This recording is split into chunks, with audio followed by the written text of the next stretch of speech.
sports station. It's time to start the show and talk about the sports we saw. Inside jokes and takes from Danger and Battaglia. Bills and the Sabres and the Ambers.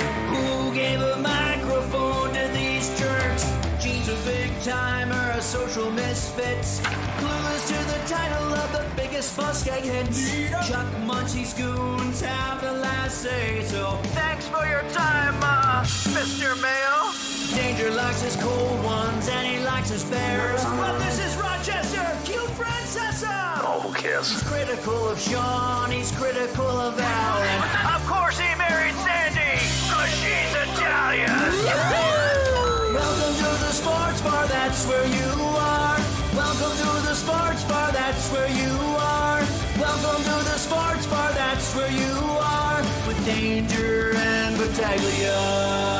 Hey, allow us to be the 17th or 18th person who has said to you and wished you a hearty, happy new year as we welcome you back in to the sports bar. It's Danger and Battaglia. You found Rochester's only local sports talk show. We are back for the new year and ready to get after it. Hey, Gino. Hello, Danger. I'm back. You're back. Everything's good. We're so back. Yeah. Thanks for listening at 95.7 FM at AM 950. The stream is up. You can watch the Sports Bar on our YouTube channel at The Fan Rochester. We're streaming on Twitch at The Fan Rochester, sounding our best in the free-to-download Odyssey app and on your smart device. When you ask it to play 95.7 The Fan, so much to get caught up on. It's a Thursday that kind of feels like a Monday. We're still in that phase of the year where you're foggy and you don't, all the days blend together and you don't really know what day it is. Some people are still off today. Yeah. Some people took the extra 2 days, so good for you if you were just kind of driving around, hey, I'm off today. A lot of people working, and I didn't expect we'd have a playoff game to talk about today. College football playoff game, right, exactly. And an unfortunate situation that has led to us now having the Sugar Bowl being played this afternoon, starting at 4 o'clock, kickoff from the Caesars Superdome there in New Orleans, where, of course, there was the tragic event on early in the morning on New Year's Day, an event that actually claimed somebody from our own Odyssey family, which we found out earlier today, which is just shocking, and it puts a lot of things into perspective.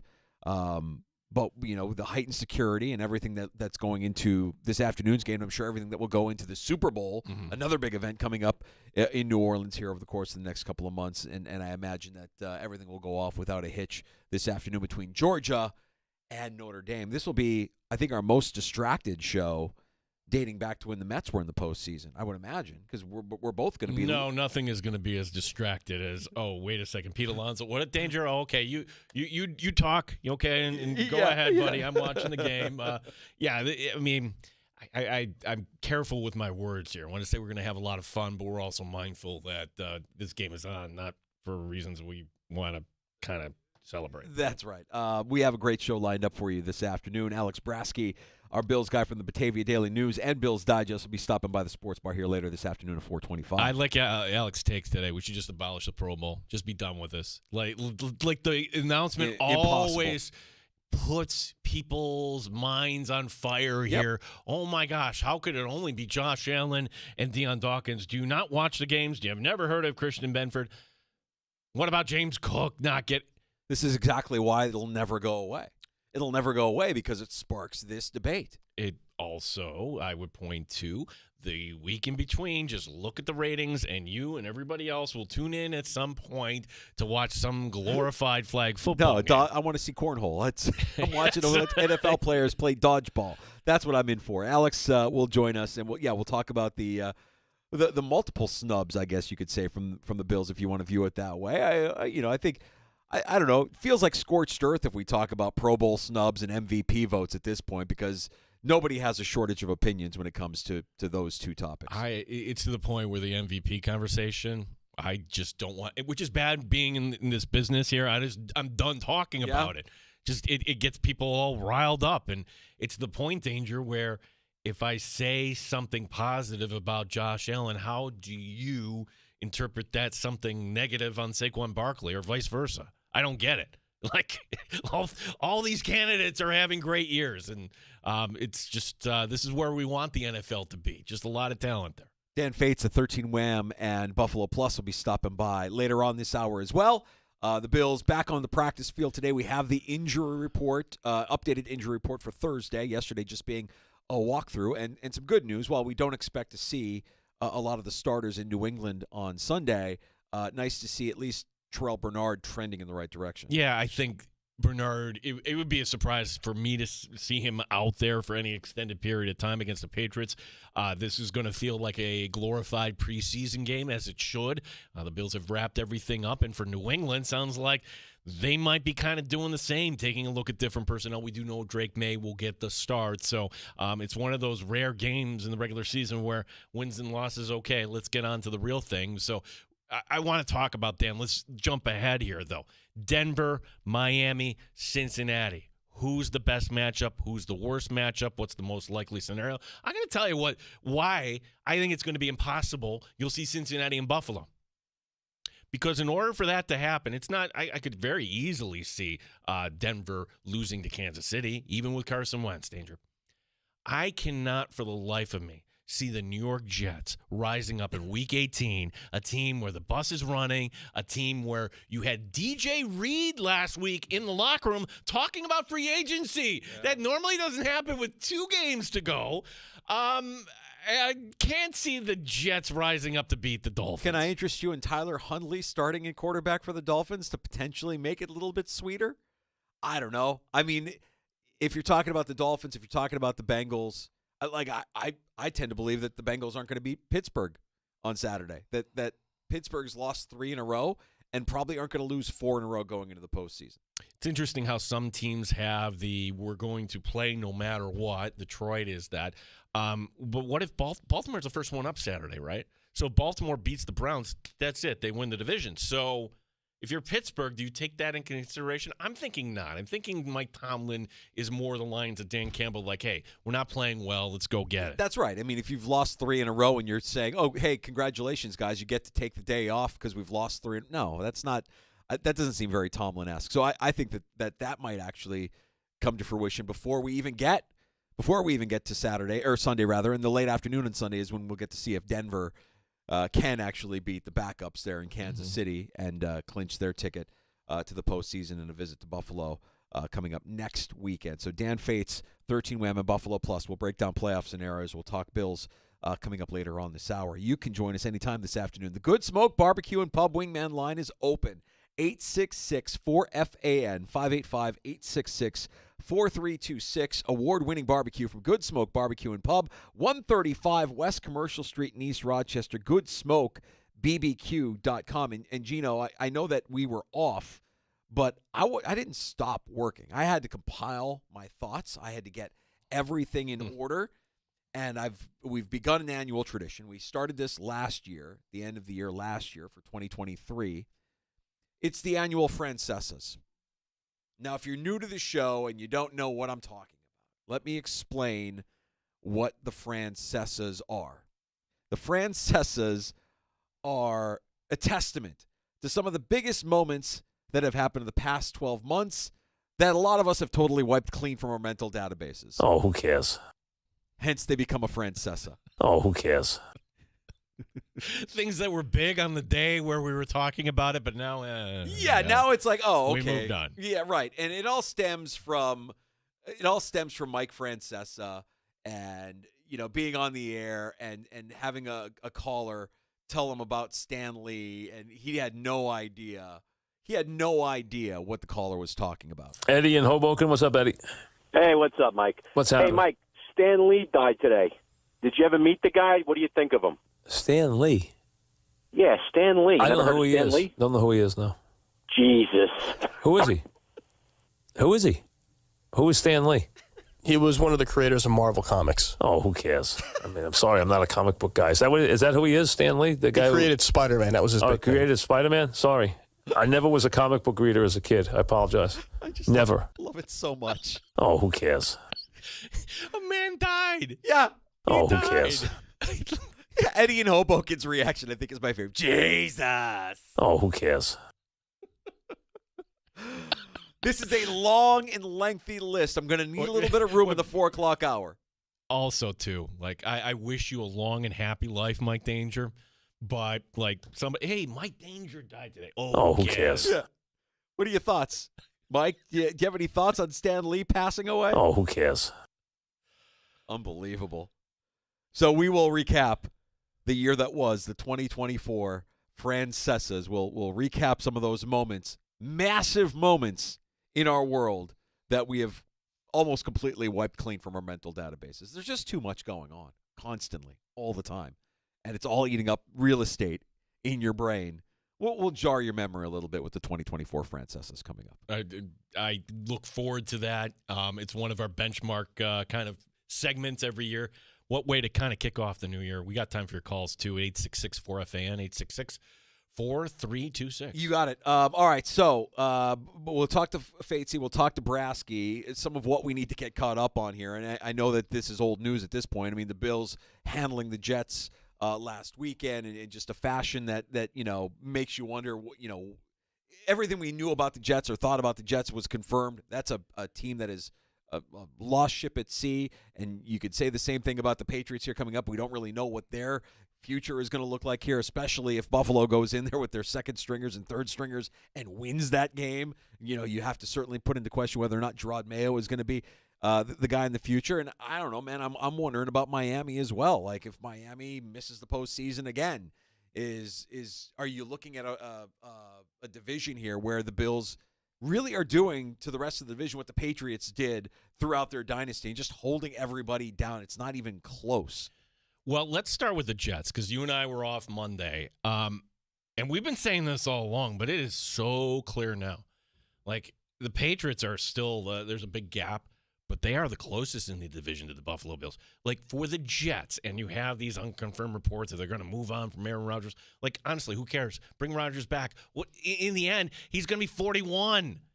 Like, on the field, what does that even matter? What is your plan for the year 2026 and beyond? They don't have one. And this isn't a quarterback-rich class that you're picking from in the draft. So what is the Jets' plan? Oh, go sign Sam Darnold? I don't think so. Yeah. What, like, legitimately, go trade for somebody? Go hope that they don't have a plan. Like, everybody on that team, and it doesn't line up, too, because they have all this young talent. They have Sauce Gardner. They have Garrett Wilson. They have guys that make plays that, their rookie contracts are expiring. Danger, I would take, not the tank kind of mode, but everybody who doesn't want to be here. Just like how Brandon Beane did once upon a time. Yeah. You can get something good for Garrett Wilson. You can get something good for Sauce Gardner. You need to rebuild. But something tells me that Woody Johnson, that owner, is not going to allow for that to happen. Completely clueless. I'm glad you brought up Sam Darnold, by the way. That's another storyline that just continues to get louder and louder here. I mean, the guy's going to be a free agent at the end of the season. You can't let him go. If you're Minnesota, you're paying that guy. You got to pay that guy. That's your franchise quarterback. You mean to tell me you think J.J. McCarthy is going to come in next season and get you 14 wins? Come on. You have to keep that guy under your control. Okay. Would you take that back if, and say they lose the Detroit in the shootout, or whatever it is. They're going to be the 5 seed. And as the 5 seed, they would play Atlanta, right? Or Tampa Bay, whoever it would be. What if Sam Darnold turns back into Jets Sam Darnold in the postseason? I just don't see it. I just don't see it. And I know that a lot of people will say, well, Kevin O'Connell, he'll be the coach of the year, and with the job that he's done, he deserves it. And look what he did with Sam Darnold, and you can, that guy can get production out of anybody behind center. And I would say this feels different. The way that locker room responded to Darnold after they won last week, drenching him and everything that went into that. Like, all right, he's their franchise quarterback. You can let McCarthy sit a couple of years behind, just like we say that teams like the Patriots or the Dolphins or the Jets should follow the Bills' template for success. I think you could follow Green Bay's template for success in terms of how they've dealt with quarterback over the course of our generation, right? It's okay to have a guy sit for a couple of years and learn behind a veteran who's winning a lot of football games and doing things the right way. Or you could be sitting there and, we don't have to trade them. Hey, it's the Jets. We've got the number 6 overall pick. Would you, yep. I mean, you're in a good spot. You don't have to move them at all. But if somebody came a knocking in a draft class that isn't rich in quarterbacks. I tell you what, though, Gino, if the Jets, I really, the Jets and the Giants, like I really look at what they have and I look at what's coming and I struggle to see a path forward. Short of what we were just saying, something that looks like a rebuild, something that looks like we are going to get rid of some of our biggest names because we're admitting they don't want to be here. We don't want them here. We'd rather get something in return and rebuild this the right way. And that's a process that you have to be patient with. And it didn't happen in Buffalo. I mean, they made the playoffs his first year, right? On a gift, on a miracle. But you still had guys that were in that locker room that didn't fit the culture, right? You got to get the culture right. And this year, Sammy Watkins, Ron Daubry, Marcel Darius, gone, all gone, right? So that would be interesting to see if the Jets, did that kind of drastic overhaul. If the Giants went through that kind of drastic overhaul, where the guys that don't want to be a part of it are no longer a part of it. But I just thought after watching that game. I mean, for Aaron Rodgers to basically tell the coach, "Oh, you got to go with Tyrod here, right? It's 33-0." I mean, I'm like, that is priceless. It is adorable. It's absolutely a franchise that is rudderless at sea right now. And take a moment to kind of look at where the Bills are versus where they were. And for everybody that lived through the drought, and most of you did, you remember how that felt. You remember how that went. We are right now in the golden age, another golden age of Buffalo Bills football, courtesy of Bean, McDermott, Josh Allen. They've done a great job, obviously, in turning things around. And now we've seen a team that just has taken complete control over this division to the point where I have a hard time seeing any of the other three teams in the division in the next 2 to 3 years being even remotely competitive without a massive overhaul. It's an opportunity for any GM to kind of come in from the ground up. So in that sense, it would be attractive. But here's how it wouldn't be attractive. Number one, Woody Johnson. Number two, who is the Miami owner there? Like, he's not. Please, like, they lost a draft pick for tampering. And do we really think that Robert Kraft, that's also part of it too, what's upstairs? Yeah, but dysfunction starts at the top. And it turns out Belichick and Brady were one hell of a deodorant for the Kraft family there in New England, because this year doesn't look that much better than last year. In fact, you could argue that last year was still a little bit better than what you had this year in New England. So that's the matchup coming up on Sunday. The Bills, Josh will get the start to keep that streak alive, but we don't expect to see many of the Bills starters, and you heard One Bills Live talking about it a lot this afternoon. It becomes almost like a team-building thing where you see the guys that are normally starting supporting the guys that have been backing them up all season long. And you'll get to see the legend of a guy like Joe Andreessen grow a little bit more after playing here coming up on Sunday. Super important, haven't been able to get live snaps. You got them in practice, but the game snaps are always different. So anytime you get live snaps, even last week we were in there at the end of the game, and there's been a couple of times throughout the season, you get fourth quarter snaps. So those are huge, and hopefully now it's a little bit more, and you put a whole game together, hopefully. All right, where do you come down on Buffalo, Joe? Here's where I'm at, Danger. I scoffed at this. I thought, because we're out of the blast zone, right? PR stunt. Why are we even wasting a spot on the 90-man roster? I think I said. And, hey, he showed you something in the preseason. And, hey, I think on special teams. But as far as your backup middle linebacker, that's what I'm paying attention to here. Because this could go really well, or it can go really not so well. So that's why, if you look at it through the lens of this being a preseason game, we're evaluating talent, that's the guy we're watching here. Is this really an NFL player? I think that'll be a lot of fun to watch. If you're going to watch for anything, watch for Buffalo Joe and see if he shows up the way he did in the preseason against the Steelers. He took over that game defensively for the Bills against the Steelers in the preseason. He led the team in tackles and became a household name for Bills fans. My fear is his size, but that's something that can improve as he continues to develop in the NFL. And look, we could say, oh, it's a, Cam Lewis version 2.0. It's a local guy, went to UB, Cam Lewis being a UB guy. Cam Lewis has had himself a nice season, and he's made a nice little career for himself playing for the Buffalo Bills. He's never going to be a star, and Andreessen may never be a star, but he can certainly be a contributor. And I think that's the ceiling for Andreessen, is that he could be that kind of a player for the Bills in time. I think he still has to put on some pounds and a little bit of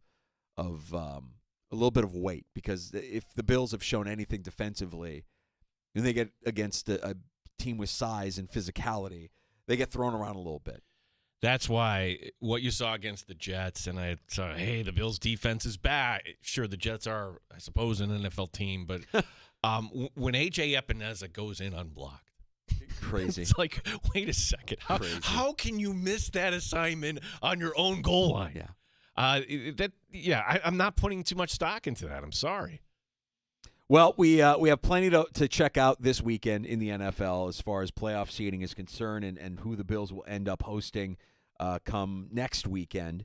We've also got the college football playoff, which is, of course, well underway now, and a game coming up here in about 40 minutes or so between Notre Dame and Georgia in New Orleans at the Superdome, still scheduled to go off. I heard a lot of chirping during the college football playoff about these games not being competitive, about them being one-sided. Everybody who is upset at the college football playoff is going to be very upset when they expand it to 16 teams eventually, and we have more of these games, because that's where it's going to go. I don't care how lopsided these games have been. I think it's been a wild success, and more you're going to get more of them. Don't be surprised if you see JR doing the backstroke in a bowl of Cheez-Its in a college football playoff game that actually matters. So this was on New Year's Eve, and I watched more college football bowl games, Danger. I was just enjoying it. Didn't matter who was on. And this was the Cheez-It Bowl, right? This was South Carolina against Illinois, and it had some chippiness. It was a lot of fun. And they just kind of did a paid programming, product placement sort of thing for Cheez-Its, right? And we're going to go downstairs to our Cheez-Its reporter, J.R. Jackson. I'm like, oh, I never heard of J.R. Jackson. And they go down, and sitting in a tub of Cheez-Its was J.R. Sport Brief.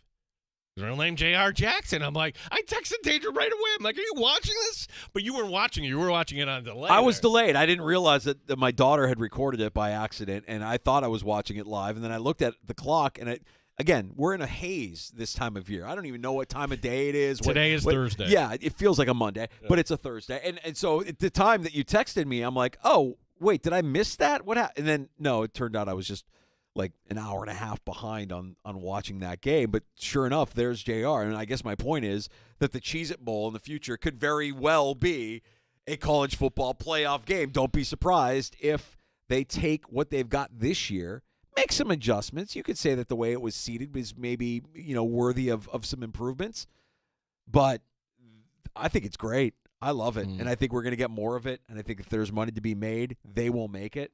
And I know that last night the Rose Bowl was lopsided. I know that the Fiesta Bowl was largely upsided. I mean, for the most part, it was Penn State kind of imposing their will on Boise State. Hopefully we get a good matchup here between Notre Dame and Georgia. But, man, that Texas-Arizona State game was wild. I mean, I'm not having any more kids, but if I do have grandkids, I'm going to push hard for Scatabo being the middle name of a child, because that kid, every fan of an NFL team should want that guy on their roster. Just grit, all heart, and all, just coming up short in the end there, Texas advancing for a date with Ohio State, which is going to be a lot of fun next week. I even watched Toledo Pitt.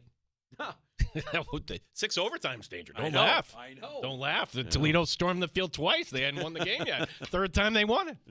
Let's get to Dan Fates, 13 Wham, Buffalo Plus. We will talk some more Buffalo Bills next with Fatesy on the Fan.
97 The Fan, and turn your home into the ultimate sports haven. The Fan Rochester Sports Update. Josh Allen, Deion Dawkins, the only two Buffalo Bills to be named to the Pro Bowl. There is one more game to go. It's in New England this coming Sunday. Sean McDermott on the opponent. Well, number one, we want to win the game. That's goal number one. Two is making sure we're as fresh as possible coming out of this week and healthy as possible. And, other than that, I think it's, trying to win the game, stay with our process, being consistent with how we approach each and every week. Bills injury report. Everyone was out there in some sort of capacity today. Dan Fate's 13 Wham and Buffalo Plus joining us next year in the Sports Bar. 4 p.m. today, the college football playoff game. Number 7 Notre Dame against number 2 Georgia. That is the Sugar Bowl. Sabres in Colorado tonight. First game of 2025. Our coverage will begin at 9 p.m. Gene Battaglin, the sports leader. 95.7 FM and AM 950. The Fan Rochester. The beer is cold and the wings are hot. You're in the Sports Bar with Danger and Battaglia on the Sports Leader, 95.7 FM and AM 950 The Fan, Rochester. Talk some Buffalo Bills with our buddy Dan Fates, 13 Wham Sports. Buffalo Plus. Dan, I don't know if you're like me, but I imagine you are because you're in it. Girl Dad times 3 and the holidays. I don't know what day it is. It's a Thursday, but it feels like a Monday. We've got college football on in the middle of the afternoon. Happy holidays, buddy. Happy New Year. Right back at you. Yeah, now that I have a litter of kids at home, it is very hard to keep track of days. There was football on a Wednesday, and now it's college football. I'm all over the place. I'm just trying to show up at the right place at the right time. There was one tweet. I'm like, oh, no. Seems like kind of a rookie mistake there by Dan. Was it Christmas Eve assembling something, Dan? No? Oh, no? No, that's – when else was I going to assemble it, Gene? My kids run through the entire house. We can't hide anything. It was a four-wheeler the size of a golf cart, and I have built small vehicles for my daughter, the 4-year-old, that she had a mini car, all these things. I took it out of the box and put wheels on it. I was installing chassis. I was plugging in electrical things. Sparks were flying everywhere. There was a chance where I was, my wife wants to take a video and thinks it's funny. I go, there's a chance Daddy's canceling Christmas if Santa doesn't figure out or get an auto body shop to figure out how to build this four-wheeler. Well, you're a good man for doing it, Dan, and we've all been there. And now with that behind us, we get to look ahead to Week 18 in the NFL, which is less exciting than actually looking beyond that to what next weekend could possibly look like. But before we do, your thoughts on Josh Allen going out there to get the start, on what we might see here against the Patriots, and what kind of a fight the Patriots, if any, give the Bills here coming up on Sunday? Well, I think it's a cool move by Sean McDermott to keep the streak going. It's something that Sean has said means a lot to Josh. Josh talked about it yesterday as well, saying it means a lot to him. So it is kind of that, I don't know, what do you want to call it, players coach kind of move to give the guy what he wants and while also being smart. He's still 200 some odd starts behind Brett Favre. He joked around about you can't birdie them all if you don't birdie the first few. So I think that was a cool move. It shows the connection, the relationship that they have, because this really is the epitome of a meaningless game. But you also know that Sean likes routine. That way Josh will still go through warm-ups. He'll do all of that stuff. So, because this is – obviously there's only one bye, we know, but it is kind of nice to know that the Bills, for all real meaning, they have a bye this week as well. Who do you want to see get elevated from the practice squad this week? I was a little surprised that Micah Hyde wasn't an option, that McDermott right off the bat ruled that out. Yeah, I thought that when he came back, you get him a couple elevations, you kind of work himself back in. I don't know if Micah plays at all this season, because I think it's, we're going on a year of him not playing. So I'm not really sure what to expect. A couple guys I'd like to see. I want to see what Mike White has. I know Trubisky is going to get a majority of the snaps, they say. I kind of know what Mitch Trubisky is, and I understand that, God forbid, something were to happen to Josh in this postseason. Obviously, Mitch would be the guy, but I am kind of interested to see what Mike White could do in this style of offense. I'd like to see what he can do. And when you're asking who would I specifically want to see get in on the practice squad, how about all of them? Unfortunately, there's just not enough players. Some of the offensive linemen are still going to have to play, whether that's Cyrus Torrance or some of the other guys. There's just not enough bodies. It's not like it's even like a baseball game. You don't have enough pitchers to just throw out the nobodies. Some guys are going to have to play between special teams and especially at defensive end. Kind of excited to see what Buffalo Joe looks like out there. Joe Andreessen, and what we saw in the preseason was certainly encouraging. The game against Pittsburgh, where he kind of took over defensively, and you allow Bernard to get a little bit healthier. You allow Milano to get a little bit healthier. What's your expectation of the Bills' defense here against Drake May? That's a good question because I'm with you. I'm excited to see what Buffalo Joe has. The legend of him will return. I thought he was really good in the Pittsburgh game. He led the team in tackles last week, even though he only came in the fourth quarter of the Jets' blowout. But there is a stark difference between backups, practice squad players, and even the starters on a really bad football team. I think that's one thing I've noticed as a guy that had bet the under in the Colts game and they pulled all the starters. Touchdown passes are getting thrown against Codrington, and I was kind of laughing in the Jets game where I was like, cool, they threw a touchdown pass against the Bills punt returner. It's like, good job, guys. Like there is a stark difference for everybody that says, look, everybody in the NFL is incredible. Anybody that has ever sniffed an NFL locker room or has been around an NFL practice, they are incredible athletes. Not trying to diminish that. There is a drop-off, though, between backups and starters, even on really bad teams. So I still think the Patriots, if Drake May plays, and supposedly he looked okay this last few days, I think the Patriots will be able to move the ball because I don't think there'll be a whole lot of starters out there for the Bills. Dan Fates, 13 Wham and Buffalo Plus, joining us here in the Sports Bar. So by the time we talk to you next week, Dan, we'll know who the playoff opponent would be, and it's going to be one of three teams: Denver, Miami, Cincinnati. Who would you like to see, and does that answer from is it a different answer from who you would expect to come to Buffalo next week? I'd love to see the Dolphins.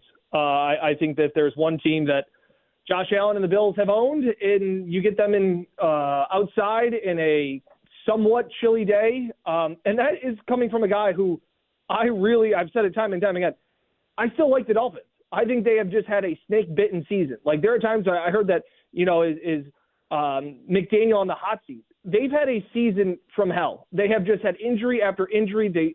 If Tua didn't get out for 4 games, which again is his fault to some respects of getting his concussions and the way that he's played the game, they're probably a playoff team, no doubt. They had Jordan Phillips go out, Holland go out, Bradley Chubb go out. Like they have just had a rough season where everything's kind of gone wrong. So with that being said, I still would like to play the Dolphins again. We know the history, all of those things. I also would rather take the rookie quarterback in Denver. So if I had to pick, I'd say Miami, then Denver, and then the Bengals. And I guess I'm talking myself into if the Bengals do get in, because we know weird things happen around the NFL this time of the year. The Bengals defense is really bad. And that's part of the reason why Joe Burrow has had to put up the numbers that he's had to put up is because of how much of a sieve they are. So I guess I never want to get in a shootout with Joe Burrow. I just also think that there's a chance that, the Bengals could give up 50 points to the Bills. So I feel pretty confident no matter who the Bills face. It's funny. I think Denver has a pretty good defense, obviously led by Patrick Surtain, who's an elite corner in the game. But guys, I look at that and I go, cool, who does he take out? Like, who do you put him on and go, oh no, now we can't throw it to that guy because Mac Hollins leads the Bills in receiving touchdowns. So does he line up against Mac? Does he line up against Khalil?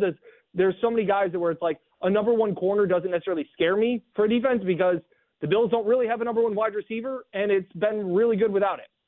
Dan, since you brought up Burrow and since you brought up some stats, I don't know, take a walk with me on this scorched earth that is the conversation around MVP and today the Pro Bowl and James Cook getting snubbed. Look, the Cook snub, I think you probably, there's probably a case to be made that maybe he deserves it a little bit more than a guy like Mixon. But again, Mixon kind of emerging from the depths of Cincinnati to take that lead role and really run with it there in Houston. It's Josh's MVP award, right? Regardless of what happens this weekend. Are you hearing anything differently? Do you have any other thoughts? No, my thoughts have been the same pretty much since the San Francisco game. It's funny. It's the flavor of the week. We've talked about it on the Buffalo Plus podcast where Jenna says that everybody has the attention of a gnat these days. And it's like, ooh, who's the new shiny object? It's obviously Lamar gets primetime games against a Houston team that is absolutely quit. He throws for 160 yards on 10 completions, and everybody goes, what an MVP performance. I said that Houston game. If that game was played at Sunday at 1 o'clock, nobody cares. Nobody watched. It's a boring game, and nobody says that, wow, what an MVP performance. So this is how this works. Numbers are really annoying, I think, in this case, because Josh had better numbers last year than Lamar, but Lamar had the better record, and that's how this works. So I think it's Josh's MVP. I think that the narrative does matter, and I'm not talking about Josh not having an MVP. That's not the narrative I'm talking about. I'm talking about the narrative that the Bills were going to stink this year, that everybody said they'd finish last, that they'd miss the playoffs, and that the only way they would be good is if Josh goes nuclear. Well, Josh has gone nuclear. And when everybody talks about negative plays and, Josh is turnover prone and he takes too many sacks and all these things. Nope. He has the least amount of negative plays in the NFL when he's been pressured at an extremely high rate. He hasn't taken sacks. He hasn't turned the ball over. He has fewer negative plays than Lamar Jackson. Nobody wants to put that up on a graphic on the national media in their talk shows because it's not as sexy, but that's the case. And when Josh said that, he has nobody, he doesn't. And he's turned everybody into pretty good football players, and that's the narrative that I look at and go, take Josh Allen off the Bills. What do you got? I think you have a 7-8 win team. Right now they've got 13, have a chance for 14.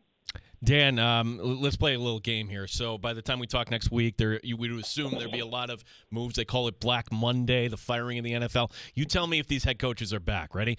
You said you would like Mike McDaniel. You think he's done a good job. But is he indeed back in Miami? Yes, he's back in Miami. Again, I think they've just had a snake bit season. Tua may not be worth all the money that he's being paid, but he's worth that in Miami. And that shows because of those 4 games they were horrendous without him. Gerard Mayo. Oh, we've talked a bunch to Mike Giardi of the Boston Sports Journal. We had him on again this week. He shouldn't be, but I think he is. I'll say that because Kraft has too much pride and the arrogance of this was my hand-picked guy for 5 years, and what would it look like to fire him after 1 year? I think he's back. I think that's a mistake, but I think he's back. Kevin Stefanski. Oh, good one. Yes, I think Kevin Stefanski's back. I think that when he has anywhere of a competent quarterback, he's shown how good he can be. I'll say he's back. Doug Peterson. Oh, man. No. And I think Doug's fine with not being back. I think Doug's ready to just put on a visor and go play golf. But I think that there's too much talent on that roster to be this mediocre. It seems like a couple of times that team has quit on him. So I say they make a change there at head coach. Brian Callahan. If they lose, they're 3-14, Dan. But they're a frisky team, right? Like, they have been in a lot of games. They just don't know what they're doing at quarterback. But I think that team's playing hard for him. That's a lot of how I judge a head coach being fired, whether or not. Is those Titans, for a lot of games, they play hard. I think that young coach should give him a little bit more than a year. How about Kyle Shanahan? Does he get another run in San Francisco? I don't think so. I think that's a team, again, another team that's had a lot of bad luck this year. Injuries, but I think this goes back to the vibe around that team and the feeling in that locker room from everything that I followed along. They seem like a team that needs to hit the restart button, and I think that he finds a new place and everybody gets all excited for his daddy's offense again. And but I think his time has kind of expired in San Fran. Dan, I had a Jets writer ask me this question because Joe Brady's getting some run. He probably will get some interviews. If Brady left, would the Bills bring back Brian Daboll? I'm like, no way would that ever happen. But I just got to ask you, Brian Daboll's not coming back to the Giants, or is he? I don't know, Jim. What about if Josh has any say? What about if Josh, who has the utmost respect for Brian Daboll, and as I've always said, I respect him more than certain members of my family, and my love and affection for Brian Daboll goes deep. Man, I think the most about Brian Daboll through this experience is whatever friction there was between Sean and Daboll towards the end. I think Daboll now has an understanding of what it's like to be a head coach when things are going south. And to understand, I get it. You may want to do one thing and I want to do another, but ultimately, Sean was probably like, it's my team, okay? And you kind of follow my lead. And I think that Daboll got a little bit of taste of how difficult it can be to be a head coach. And I think that's been a humbling experience for him.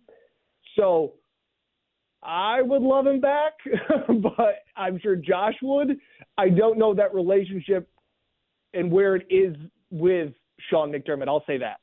I was going to say you could probably see him as an offensive coordinator in New England. He can go back there. Yeah, that would be more. Yeah, that would be scary. I If think. New England wanted to do Vrabel and even Josh McDaniel, like what if they ran that back with Drake May or Daboll with Drake May? Yeah, like that makes sense. Again, it's just going to be the fans want Mayo out. They were chanting that after they got blown out by the Chargers, that Saturday game.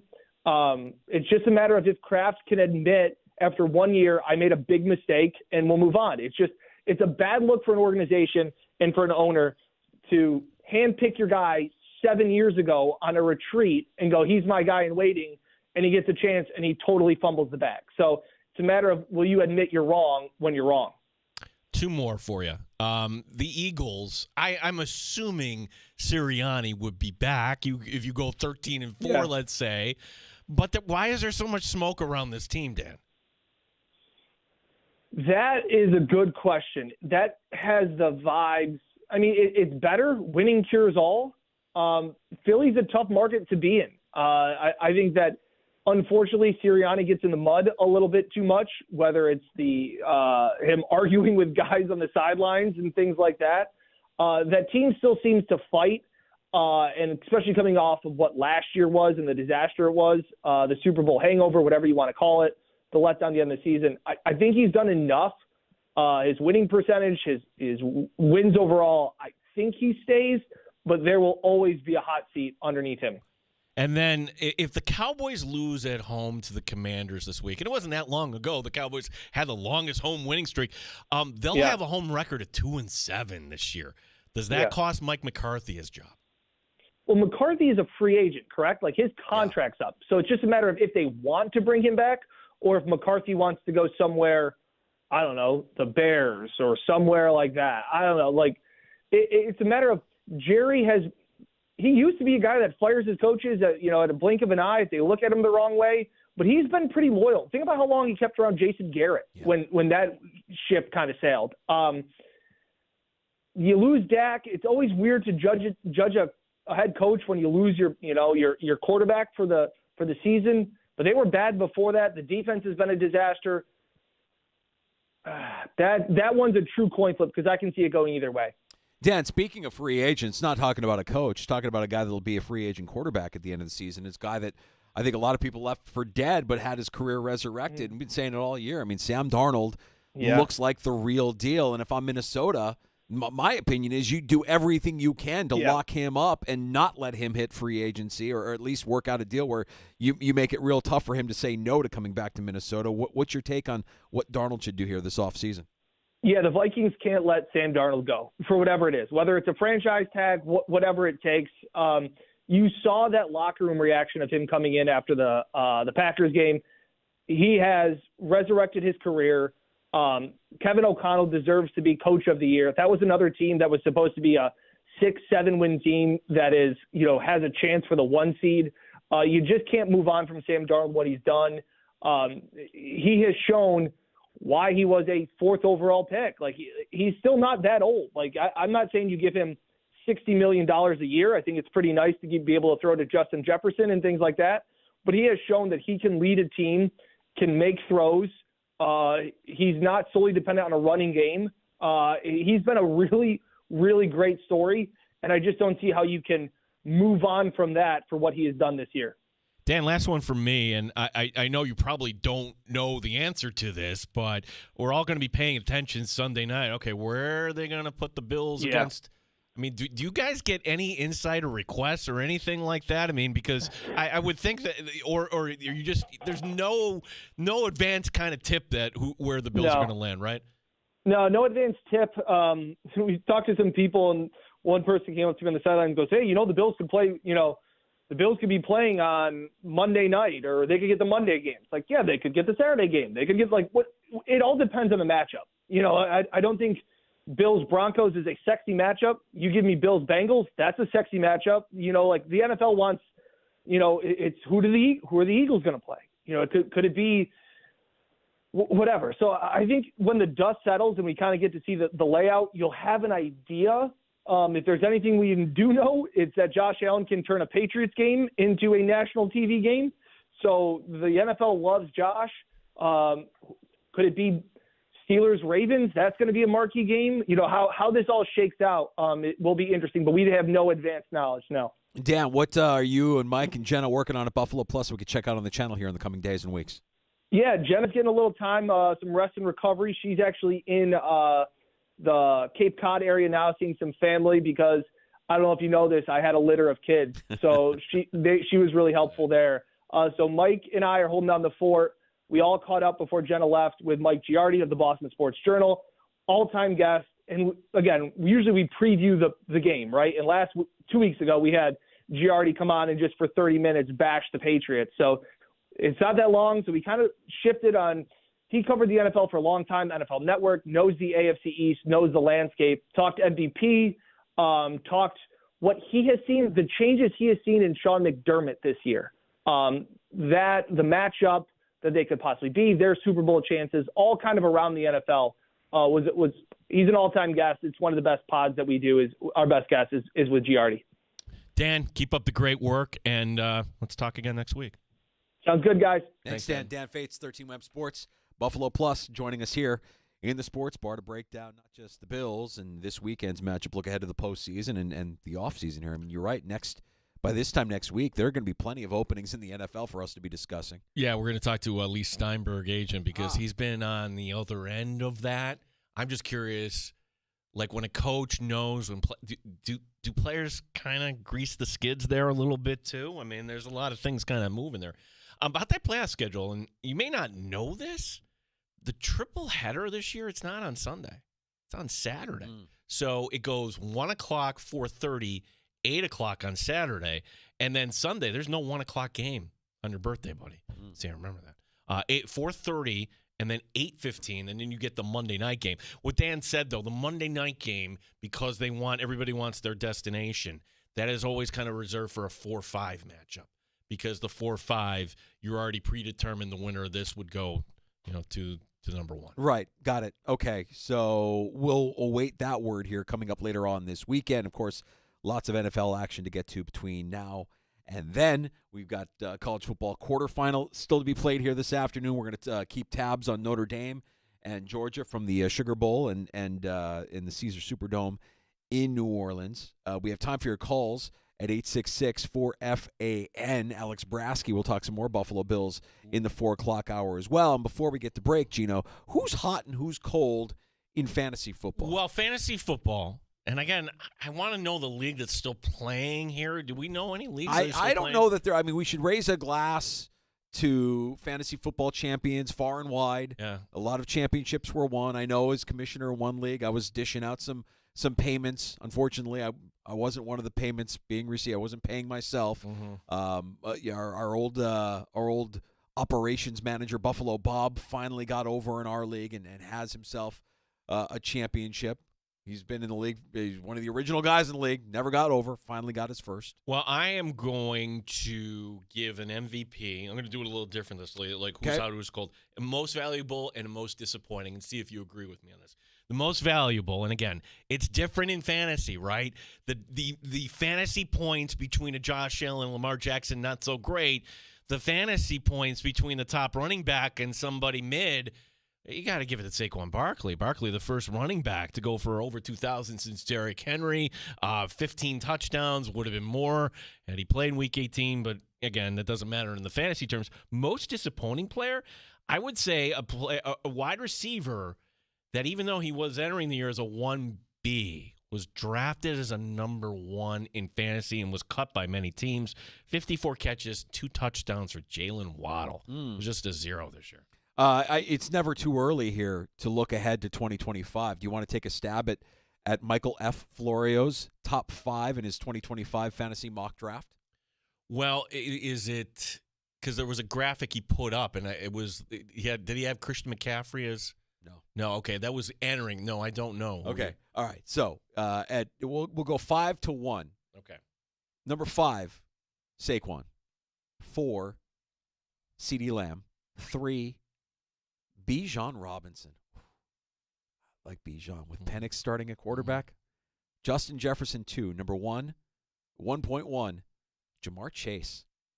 I mean, Jamar Chase as a wide receiver, though. He just couldn't miss this year, man. If you had Chase on your team, you won a lot of weeks because of his performance. But then again, T. Higgins, 3 touchdowns. If Higgins bolts, it takes money from the Patriots or whoever. What does that mean, right? Yeah, Michael F. Flory will join us on Tuesday, by the way. Oh, sweet. Yeah, because he wants to weigh in on the Bills, so absolutely. Fantastic. Doors always open for him. Who's hot and who's cold in fantasy football? It's brought to you by AirQuip Heating and Air Conditioning. It's fun and challenging to know when to start a player that's heating up or bench one that's cooling off. It's not fun to be too hot or too cold in your home or business. Make the best lineup call you can and call AirQuip today. It's funny, Dan mentioned it. Jenna said that we as a society have the attention span of a gnat, the memory of a gnat. And it's with that in mind that next in the sports bar, we dish out the 2024 Francesas. This is my testament to some of the biggest moments the past 12 months that a lot of us have completely wiped from our mental database. Things that were big at the time that ended up just kind of being a giant, as we say in the sports bar, a giant Francesa. Oh, who cares? We'll get to that list. Gino, I know you've got some takes coming up as well. Yeah, we got time for the calls, too, at 866-4FAN.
sports leader. 95.7 FM and AM 950. The Fan, Rochester. An Odyssey sports station. The Fan, Rochester. Sports update. Josh Allen, Deion Dawkins, the only two Buffalo Bills to be named to the Pro Bowl. There is Week 18 still to deal with before we get to the postseason. Mitch Trubisky doesn't get the start, but he's expected to see a lot of action. Here's head coach Sean McDermott. It'll be Mitch at least, and I think we're in a position where it's going to be hard for us to get Mike, but we're still talking about it. Again, just the constraint due to the numbers and the elevations, yeah. So, but Mitch will be out there for the majority of the reps. Alex Brasky, Batavia Daily News and Bills Digest, joining us later this hour. We'll talk some Bills football. Coming up in a matter of minutes, it's the rescheduled game, the college football playoff. Number 7 Notre Dame taking on number 2 Georgia at the Superdome. Sabres tonight in Colorado. That's a 9 p.m. start here on The Fan. Gene Battaglin, the sports leader, The Fan, Rochester.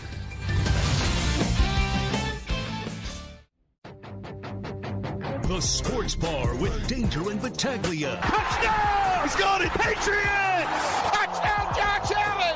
Touchdown, Buffalo! Hey, trying to win the game, stay with our process, being consistent with how we approach each and every week. I think Robert Kraft and Jonathan Kraft are up there going, we do not want to win this game. Consecutive start streak means a lot to you. I don't know, it's something that means a lot to me of just making sure that I've been available. So I'm glad I get to start. Mitch Strabinsky, my friend! The priority is get a win. Go out, execute the game plan, and get a win. And Josh Allen and Deion Dawkins have been named to the Pro Bowl as representatives of the Bills. Mike Danger. You're in the Sports Bar with Danger and Battaglia, back from our long holiday break, and also Happy New Year to you and yours. Gene Battaglia. 2025. We are in a new world, Mike Danger. A new world. I can show you a world. All right, good. 95.7 FM and AM 950 The Fan, Rochester. Feels good to be back. Couldn't tell you what day it is, but it feels good to be back in the Sports Bar. It's Thursday. Just keep telling yourself that. What year is it? What's going on? We have college football on in the middle of the day, and we got. We're still in that fog. I'm still in that fog. We can say a Happy New Year to you. We can welcome you back into the Sports Bar. Thanks for joining us. However you may be listening, 95.7 FM, AM 950. Our YouTube channel at The Fan Rochester. Like, subscribe, comment while you're there. Put a little wind in the sails. You can always hear us where we sound our best. The free-to-download Odyssey app or on your smart device when you ask it to play. 95.7 The Fan. And the Good Smoke Barbecue and Pub Wingman line is open for you this afternoon at 866-4FAN, 866-4326. That's award-winning barbecue from Good Smoke Barbecue and Pub at 135 West Commercial Street in East Rochester. GoodSmokeBBQ.com. So we got your Francesa's coming up here. I've got a few takes before we get to that. And this I read, Danger. It's one of those takes when you hear this, I predict your reaction is going to be like the meme of the woman who takes a drink and then she can't decide if she likes it or not. Yeah. Not familiar with the work of Raheem Palmer or The Ringer, but this went viral today. The decision to sit Saquon Barkley and not go for the single-season rushing record is everything that is wrong with sports in 2025. We've collectively made it to where nothing matters but championships, and it's ruining sports. It's anti-fan, it's anti-competitive, it's anti-fun. I hope the Eagles lose in the first round. Wow. Yeah. I get the sentiment, Danger, that we as fans, and we experience this here when you're talking about those, sometimes it's tough to enjoy the journey. The journey should be fun, but it's all about the destination, not the journey, so to speak. If the Bills, if Josh Allen wins the MVP, let's take for instance, and the Bills lose this postseason, it'll still come with the yeah, but it doesn't matter. You're not going to be able to enjoy the best quarterback season in Bills history. Jim Kelly never won an MVP. This is the best quarterbacking play you've ever seen. Yeah. Are you going to be able to enjoy this? There's a part of Palmer misses, though, here. The rushing record, would have come with an asterisk anyway. Well, the thing that I think is interesting about when you compare Dickerson's record to what Barkley did this year is I think Barkley still had a higher average per carry than Dickerson had the year that he broke that record, even if it was, if you just compare two 16-game seasons to each other, that Dickerson had more yards, yet it was Barkley who had a higher yards per carry for the entire season. And also, I want to point this out, that Dickerson can't point the finger and say, 18 games. You know who held the record before Eric Dickerson? Well, he's no longer with us. He's one of those guys that left us in 2024. Yeah. He did it in 14 games, that guy. Yeah. Who are we talking about? I'm trying to bait you to do something here. Got it, Juice. When Chris and I broke up, the Juice was there for me every night. It's like he's not really the Juice anymore. We gotta get you dressed, Juice. Juice, a will? Juice. Come on, Juice. Juice! Juice, it's AC. Juice! AC's here! Juice, I heard Juice. It's on every channel. You know I feel the same, Juice. You're gonna tell them yourself, Juice. Juice, your whole family's here, Juice. She's on the house phone waiting to talk to you, Juice. Juice. Okay, Juice? Okay, Juice, we're good to go. You're home, Juice. You know Uncle Juice, and your Uncle Juice... Your Uncle Juice is a good man. He's never gonna stop being the Juice. It could explain a lot, Juice. Just hear him out, Juice. He's right, Juice. Listen, Juice. Hey, Juice, this is your life. Juice, please, Juice. Juice, we need an answer. Gene, you never have to give me a reason to play every instance of David Schwimmer saying the word juice as Robert Kardashian in The People versus O.J. Simpson, because I will take that ball and I will run with it. I telegraphed that like a Ryan Leaf interception. You just read that the whole way where I was going with it. Danger, I had to laugh on Christmas morning, yes. I shouldn't be looking at my phone on Christmas morning, but I'm sorry. But I'm sorry, I'm an addict, okay? And there was this news item from Adam Schefter. Pete Carroll wants back in the NFL. Specifically, he wants the Bears job. Oh, really? According to NFL sources. It's great. Stop right there. Stop. NFL sources, there should only be two. The coach or the agent. And that's who you should quote. But when you do it in this mysterious way, it makes it look like there's more than one team that's interested. I've got this little bit of chatter. I loved it because Mike Florio called out Schefter for this quid pro quo nature of this. The agent gives him this little nugget, but who knows what he's going to get in return. Who is the source? Of course, it's the agent here. And no way, by the way, Danger, should the Bears entertain this. My fear is, Danger, that Carroll would come cheap. That's why I can't 100% rule it out. All right. And you know what?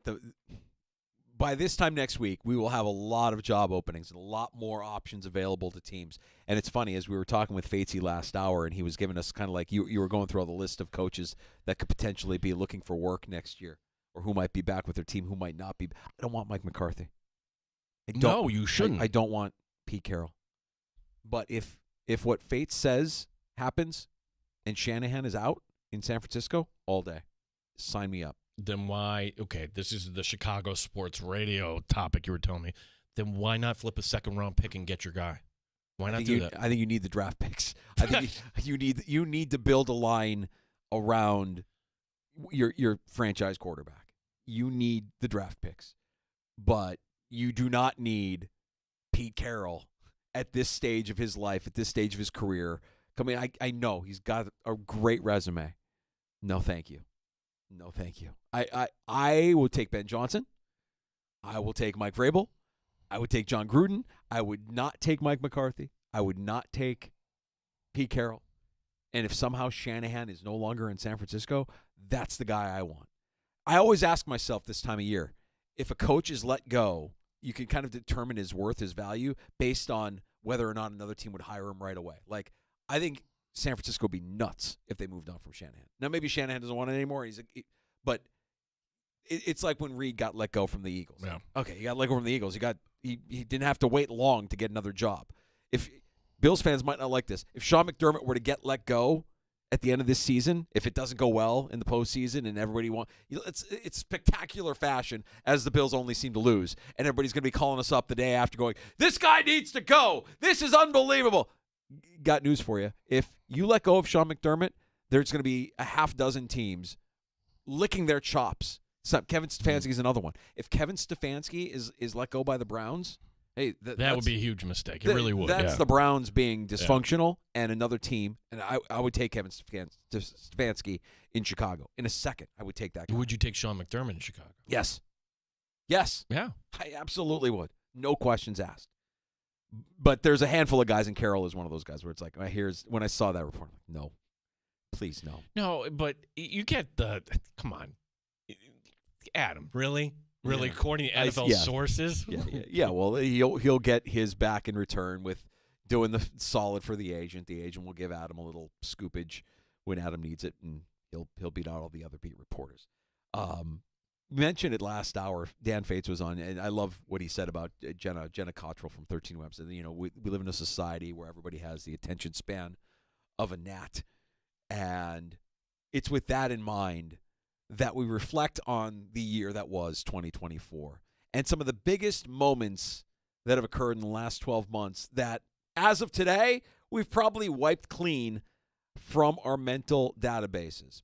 Mike Francesa is the OG. We're not doing what we're doing without Mike Francesa. We pay homage to Mike Francesa. We remember in 2018 when the great Stan Lee passed away and Mike Francesa was asked his thoughts on the passing of Stan Lee. Eddie in Hoboken. What's up, Eddie? Hey, what's up, Mike? What's happening? Hey, Mike, Stan Lee died today. Did you ever meet the guy? What do you think of him? Stan Lee? Yeah, Stan Lee. I don't Never know heard who of he Stan is. Lee? Don't know who he is, no. Jesus. Who is he? Who is he? Who is Stan Lee? He was one of the creators of Marvel Comics. Oh, who cares? I mean, I'm sorry, I'm not a comic book guy. Is that who he is, Stan Lee? The guy he created Spider-Man. That was his big thing. Created Spider-Man? Sorry. I never was a comic book reader as a kid. I apologize. Never. Well, that's just too good to let. Oh, who cares? We now pay tribute, a testament to some of the biggest moments of the past 12 months that we have completely forgotten about and wiped clean from our mental databases. I present to you here in the Sports Bar with Danger and Battaglia, the 2024 Francesas. Michigan beats Alabama. Oh, who cares? Nick Saban pouts off in retirement. Oh, who cares? Michigan wins a college football title. Oh, who cares? Jim Harbaugh cheated. Oh, who cares? Damar Hamlin fake punt. Oh, who cares? Jason Kelsey in Buffalo. Oh, who cares? Taylor Swift in Buffalo. Oh, who cares? Taylor Swift in general. Oh, who cares? Brandon Ayuk's lucky bounce in the NFC Championship game. Oh, who cares? Brandon Ayuk's holdout. Oh, who cares? Brandon Ayuk's season-ending injury. Oh, who cares? Bill Belichick is fired. Oh, who cares? Bill Belichick is nailing a 24-year-old. Oh, who cares? Where will Bill Belichick interview? Oh, who cares? Did we mention she's 24? Oh, who cares? Dre Greenlaw's Achilles popping Super Bowl celebration. Oh, who cares? Nicole Hardman. Oh, who cares? Hawk Tua. Oh, who cares? NASCAR. Oh, who cares? Caitlin Clark. Oh, who cares? Shohei Ohtani gambling scandal. Oh, who cares? The Buffalo Bandits. Oh, who cares? Dan Hurley. Oh, who cares? Stephon Diggs traded to Houston. Oh, who cares? The Eclipse. Oh, who cares? Anthony Edwards snatches souls. Oh, who cares? Anthony Davis is a bitch. Oh, who cares? Assassination attempts. Oh, who cares? J.J. Redick. Oh, who cares? Caitlin Clark loses in the championship. Oh, who cares? Gino Auriemma. Oh, who cares? Bluey. Oh, who cares? Kyrie Irving. Oh, who cares? More former Sabres winning Stanley Cups. Oh, who cares? The Boston Celtics postseason domination. Oh, who cares? The Live Tour. Oh, who cares? Free Scotty Scheffler. Oh, who cares? Caitlin Clark is white. Oh, who cares? Kendrick Lamar has murdered Drake. Oh, who cares? Ray gun. Oh, who cares? Giant dongs not clearing the bar in pole vaulting. Oh, who cares? That gymnast looks like a nerd. Oh, who cares? Americans are fast. Oh, who cares? Was Jason Tatum even at the Olympics? Oh, who cares? Was Joel Embiid at the season opener? Oh, who cares? Rory cheats. Oh, who cares? Rory chokes. Oh, who cares? Shohei goes 50-50. Oh, who cares? Those are not sportsbook odds, Shohei. Oh, who cares? I need a second to regroup. Okay. Where did I leave off? Shohei goes 50. Okay. LeBron and Bronny share an NBA court. Oh, who cares? Bronny is not an NBA player. Oh, who cares? J.J. McCarthy's knee. Oh, who cares? Sam Darnold. Oh, who cares? Alex Morgan. Oh, who cares? Lionel Messi. Oh, who cares? Francisco Lindor. Sorry, G. Oh, who cares? Freddie Freeman. Oh, who cares? Notre Dame choking against Northern Illinois. Oh, who cares? Brian Kelly bangs table. Oh, who cares? Water bottle survives. Oh, who cares? The Chicago White Sox. Oh, who cares? Travis Hunter plays both ways. Oh, who cares? Vanderbilt beats Alabama. Oh, who cares? Nick Saban pouts off in retirement. Oh, who cares? Yankee fan best Mookie Betts in test of strength and mettle. Oh, who cares? Aaron Judge's fielding ability. Oh, who cares? Garrett Cole's covering ability. Oh, who cares? Fifth innings, am I right? Oh, who cares?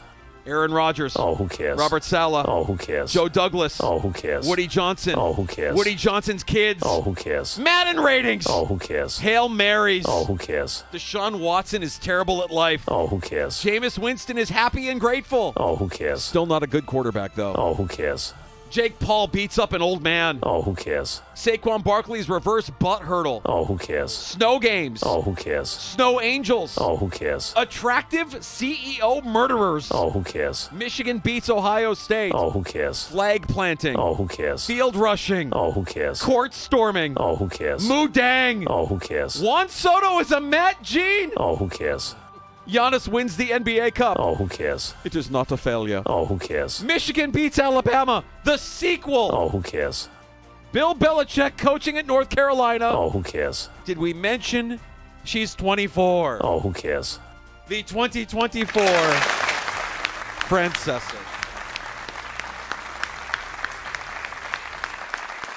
Thank you. And thank you to the greatest of all time, Mike Francesa. The inspiration behind the Francesas. Danger, that is an exquisite list. All right. Now, who got left out? I'm going to give you two. One of them we just mentioned, Juice. Yeah. Well, Juice and Pete Rose, whatever. You tell me now, let's see if it's a Francesa or not. Palm trees. Oh, who cares? Tony Bennett quits. Oh, who cares? There we go. Palm trees. I went to the Blackhawks game. Didn't see a palm tree anywhere. Zero palm trees. Really? We have completely forgotten about palm trees in Texas. Oh, who cares? I mean, they were winning 4-0 after the first period. Hey, if you want a morale boost, if you're the Buffalo Sabres, let me present to you the Chicago Blackhawks. Go ahead. I felt terrible for you because I was on a Friday night and I'm like, it's a sellout. I'm just going to sit down and watch this. 4-0 before you knew it. Yeah. Like, who is this team? Wait a second. Goalie giving up fat rebounds, defense being lazy. Just disgusting. Your team sucks. Just disgusting hockey. Me and my little one, Lexi, we were just laughing. We couldn't do anything but laugh. I was drinking, but we were also laughing. It was like, this is embarrassing. No palm trees, no talk of taxes. Oh, who cares? But again, when you're winning 4-0, in the first period, I guess you don't have to go that route. There you go. We'll get to Alex Brasky. We'll get back to the Buffalo Bills, talk some Batavia Daily News, the Bills Digest, and look ahead to Sunday's matchup against New England, and of course, the postseason ahead for the Buffalo Bills with Brasky next on The Fan. You're listening to Danger and Battaglia. 95. Welcome back to We the Hobby. You know what time it is? A little something special today. Oh, Nick. Is that a corn? That ain't no corn. What? That's a super corn! Oh, wow.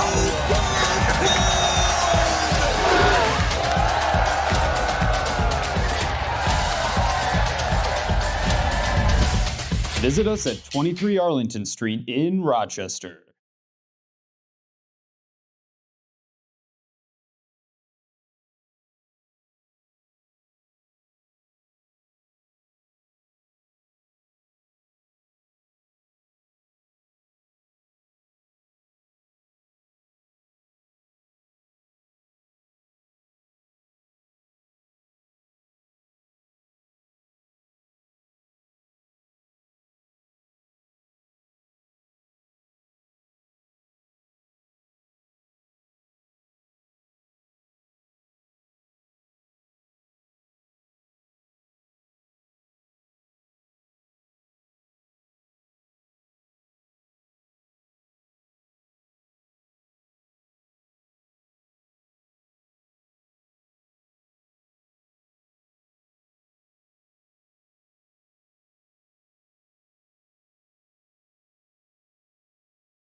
Sports Update. Josh Allen, Deion Dawkins, the only two Buffalo Bills to be named to the Pro Bowl. There is one more game to go, Week 18 in New England. Head coach Sean McDermott on what he's looking for this weekend. Well, number one, we want to win the game. That's goal number one. Two is making sure we're as fresh as possible coming out of this week and healthy as possible. And, other than that, I think it's, trying to win the game, stay with our process, being consistent with how we approach each and every week.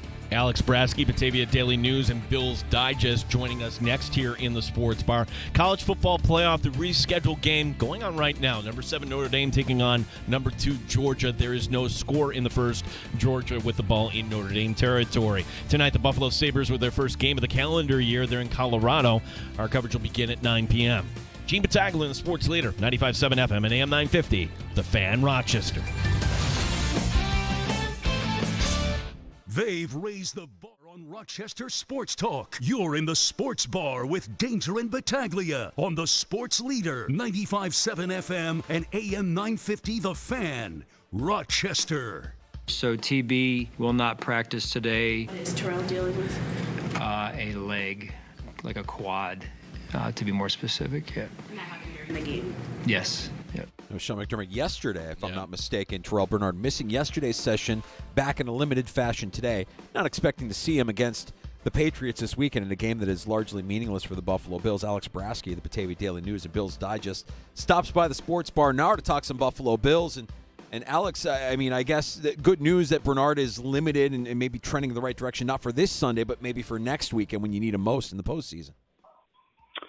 Yeah, thanks for having me, guys. It doesn't appear as if this is a significant injury, and I'm sure the Bills are feeling fortunate that it cropped up with a week left in the season. They can rest Bernard here this week. McDermott has already revealed, I think it said it in your soundbite there, that he will not play this week. So full week of rest for Bernard. He should be good to go for the postseason. We all know how badly they missed him last year when he went out. So it'll be good to get him back to full strength, hopefully, before that wild card round. Yeah, as far as who's playing and who isn't, Josh Allen will start. What's the over-under on pass attempts? 1? Legitimately, are you expecting Allen just go out there, hand off a few times, and then call it a day here, Alex, or might we see him more? I think that's what I would expect. Maybe just a few handoffs just to get that consecutive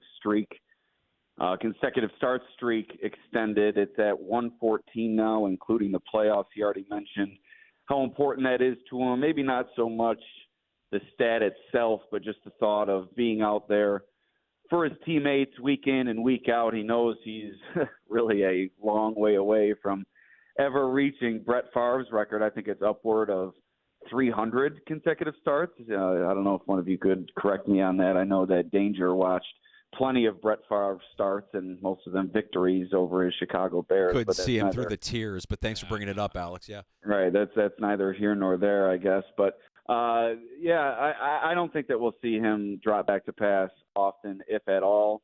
I think you'll see him for maybe the first drive. A couple handoffs, get him out there, keep him out of harm's way. That's the last thing you need, him getting banged up at all with the postseason lingering. So, Alex, one player that I think is interesting when you talk about some of these backups that are going to get some time on Sunday is Buffalo Joe. Joe Andreessen probably going to get some playing time here against the Patriots. We saw him late against the Jets, and, of course, we remember what he did in the preseason to kind of earn his way onto this team. We've kind of watched this guy emerge as something that we maybe thought was more publicity and goodwill up front to a guy that's going to be a part of this team, whether we like it or not in the future. It feels like he's like a Cam Lewis version 2.0 that has local ties to Buffalo, who's actually going to work his way into a regular role on this team.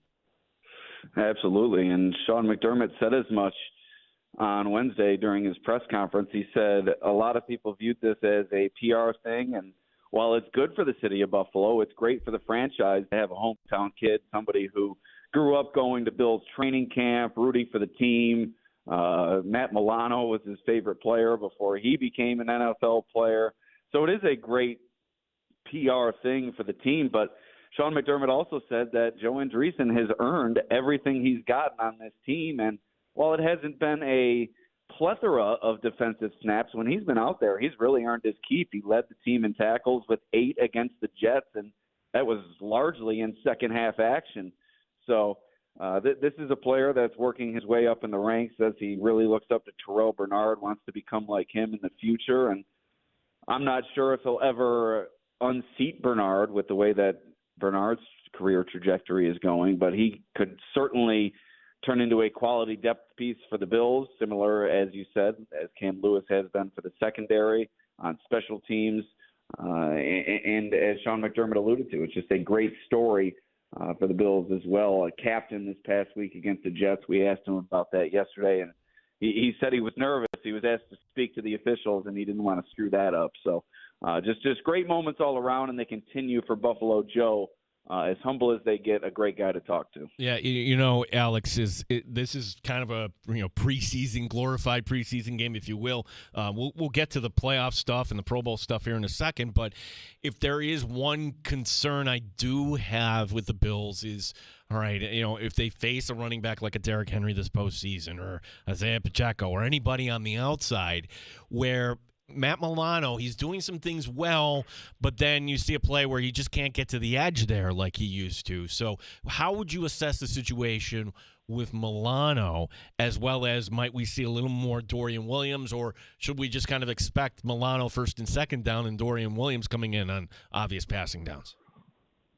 To be quite honest with you, and this isn't a cop-out answer because I took a stance at the beginning where I was fully on the side of it would be all Milano all the time. But as you said, as time has gone on, he just does not seem to have that same speed that he once had. And that was really one of his strengths at the linebacker position, kind of an undersized player, a player who flew around in the past. And we haven't seen that from him in the early going since returning from the injury. And it is still early since he's returned from that injury. There still is some time I think to be had in his recovery. You saw it from Von Miller last year. Even when he did come back, it still took him a while to round into form. And I think this year maybe we're starting to see him fully round into form.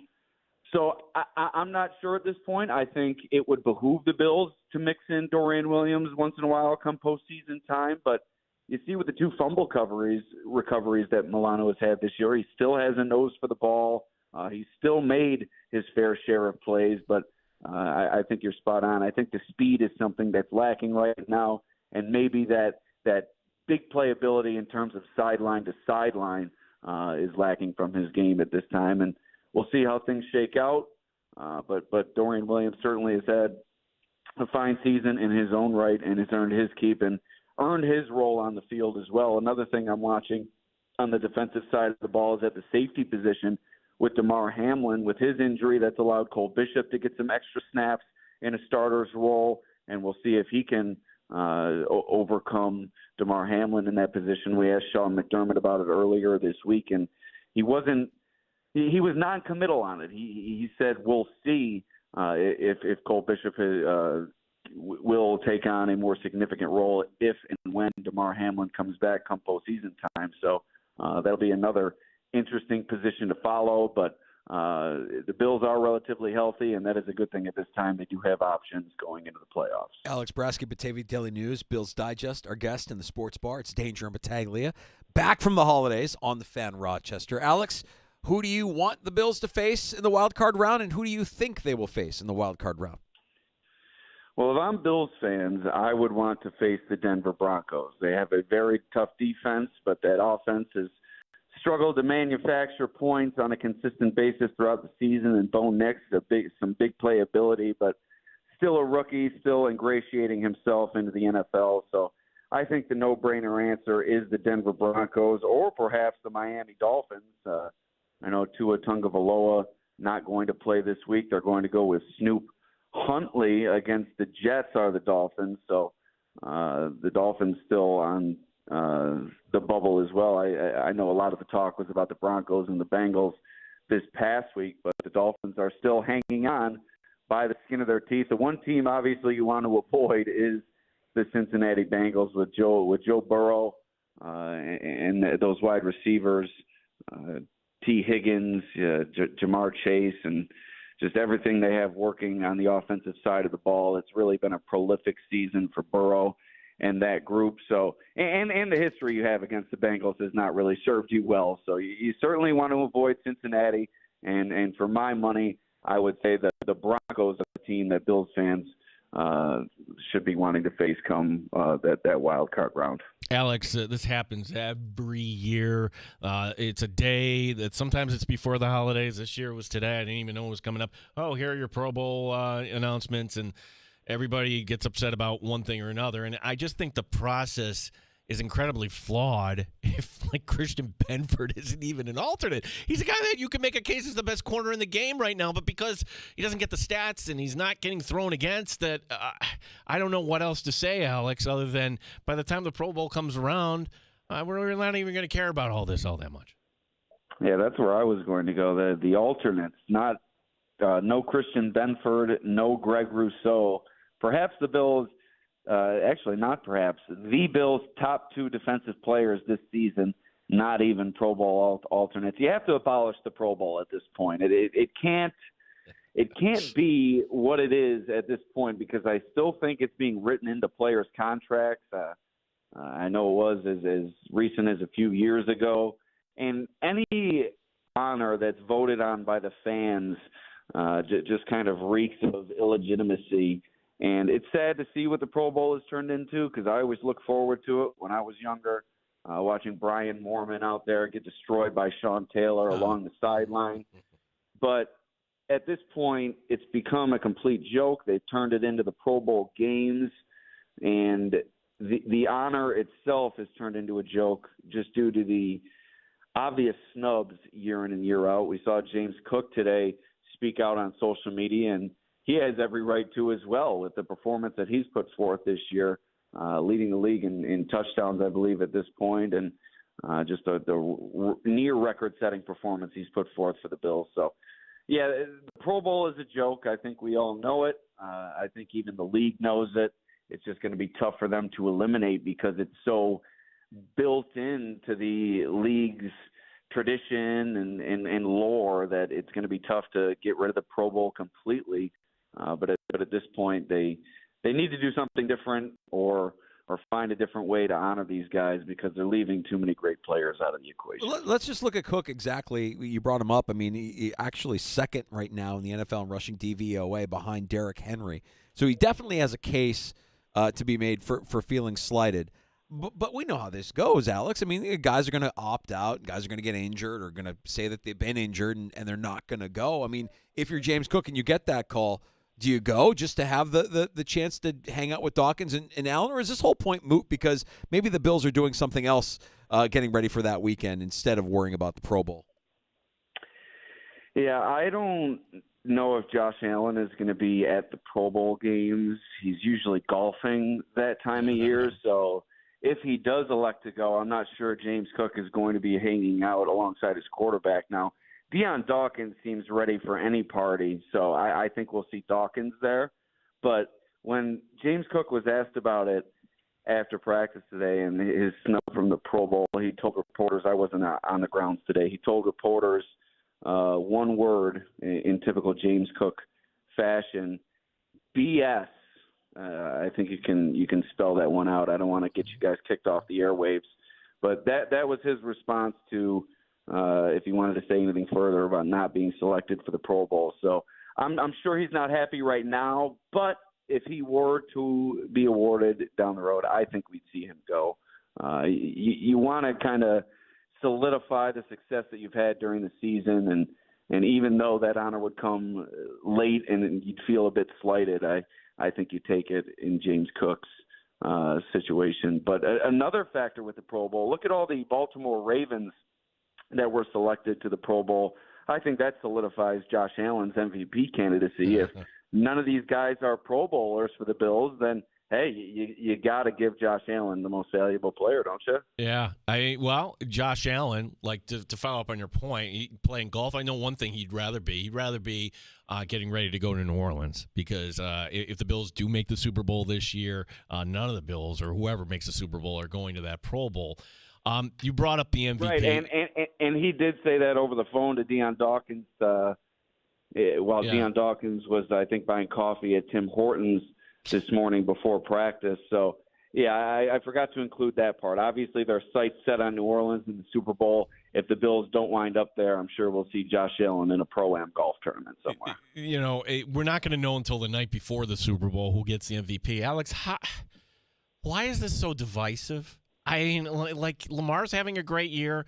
Joe Burrow's having a great year. Saquon is having a rare year at running back. But I think Josh Allen is head and shoulders above the rest. But by saying that, I'm not denigrating all these other players. Why is this such a divisive topic?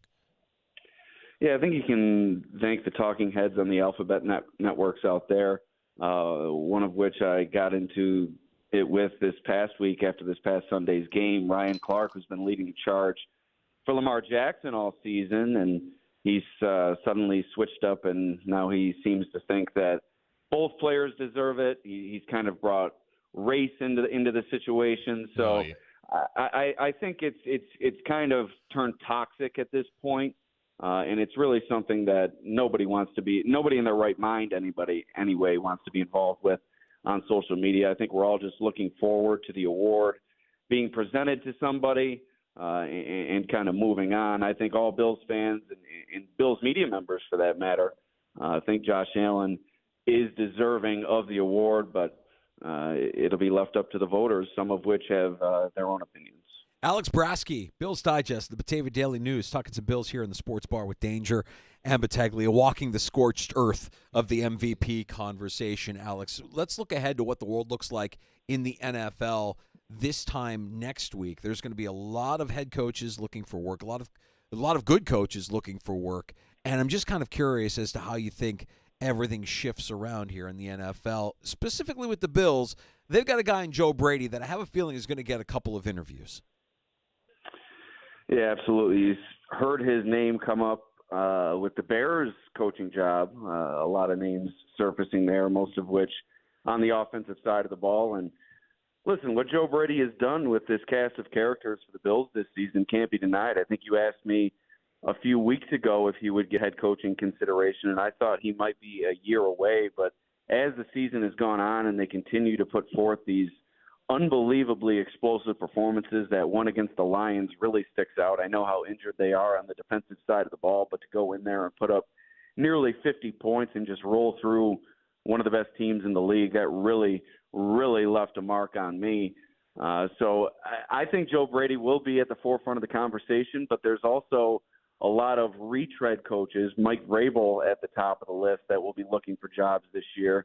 There will be plenty to go around because there's already been a number of coaches fired, and I think there will be more coaches fired coming down the pike here. But, yeah, I think Joe Brady will and should be at the top of everybody's list entering the off season. But my favorite, I think, to land that Bears job is Mike Vrabel at this time. I think they're going to surprise everybody, hire a defensive coach, go with the experience, what he's done in Tennessee, and I think that'd be the right move for them. I think he's who I would favor if I were a team in their situation. Somebody who can come in, kind of bring everything back down to earth and level the situation that they're going through, because speaking of toxicity, very toxic situation going on in Chicago. So, Alex, back to the Patriots game this week, where it does have this kind of, third game of the preseason feel to it.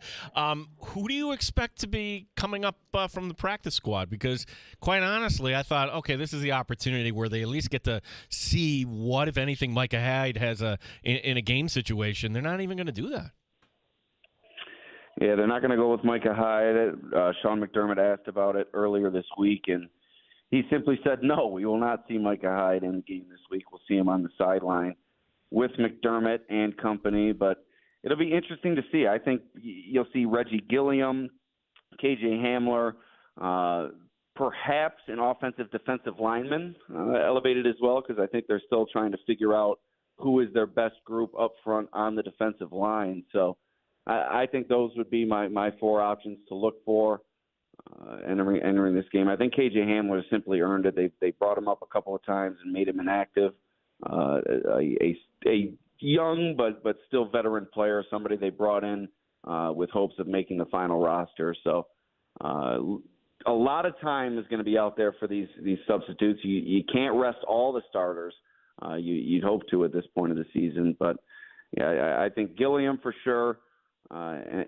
Hamler, an offensive lineman, defensive lineman, and then you'll see a lot of Reggie Gilliam in this game. Alex, we've been in this situation now consecutive years where you're the 2 seed going into the postseason, but this year is different, and I'm curious, what do you think is more impactful going into the postseason for the Bills this year? Do you think it's the idea that you basically get a week off here to rest some of your players? Do you think it's the play of Josh Allen?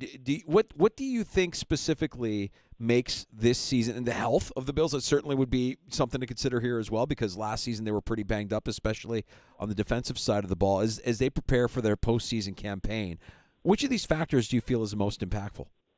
I feel the culture they've developed within this locker room this year. We heard Tyrell Shavers talk about it yesterday. He says that there's no problems in the locker room. It feels like he's in college almost at this point. I think the close-knit aspect of this group this year, I posted a tweet yesterday. I think there was an underlying toxicity with a lot of the veterans after the 13 seconds game, a lot of blame to be thrown around amongst that group and amongst the coaching staff. And I think just to get a fresh start this year, kind of reset the culture in the locker room and the way that this group has come together, they just seem to be free-flowing each and every week, playing for one another. And I think that's going to be what serves them best come postseason time. So, Alex, let me just make this offer to you, because I know A.J. Cebulski's going on to different things in his career. I don't know, for the playoff game in 2 weeks, if you need a co-host there for the Right Here, Right Now podcast, I'm available, buddy. Listen to this guy. Just can't help himself, one, and just always wants to work. He just loves the FaceTime. We know that about Gene. He's got a face for TV. He loves to show it on the live streams that we have, and that you have for that matter. So I think we might have to go to the bullpen. We might have to call in Gene, get some hot takes from him after that wild card round game in Buffalo, and maybe even the divisional round game. We'll have to chat, Gene, because I know that we're typically side by side at the end of the game in those two booths. So maybe we'll have to join forces. Yeah. Awesome stuff. Well, we'll look forward to that, Alex. What else are you working on at Bill's Digest here in the news that we can check out?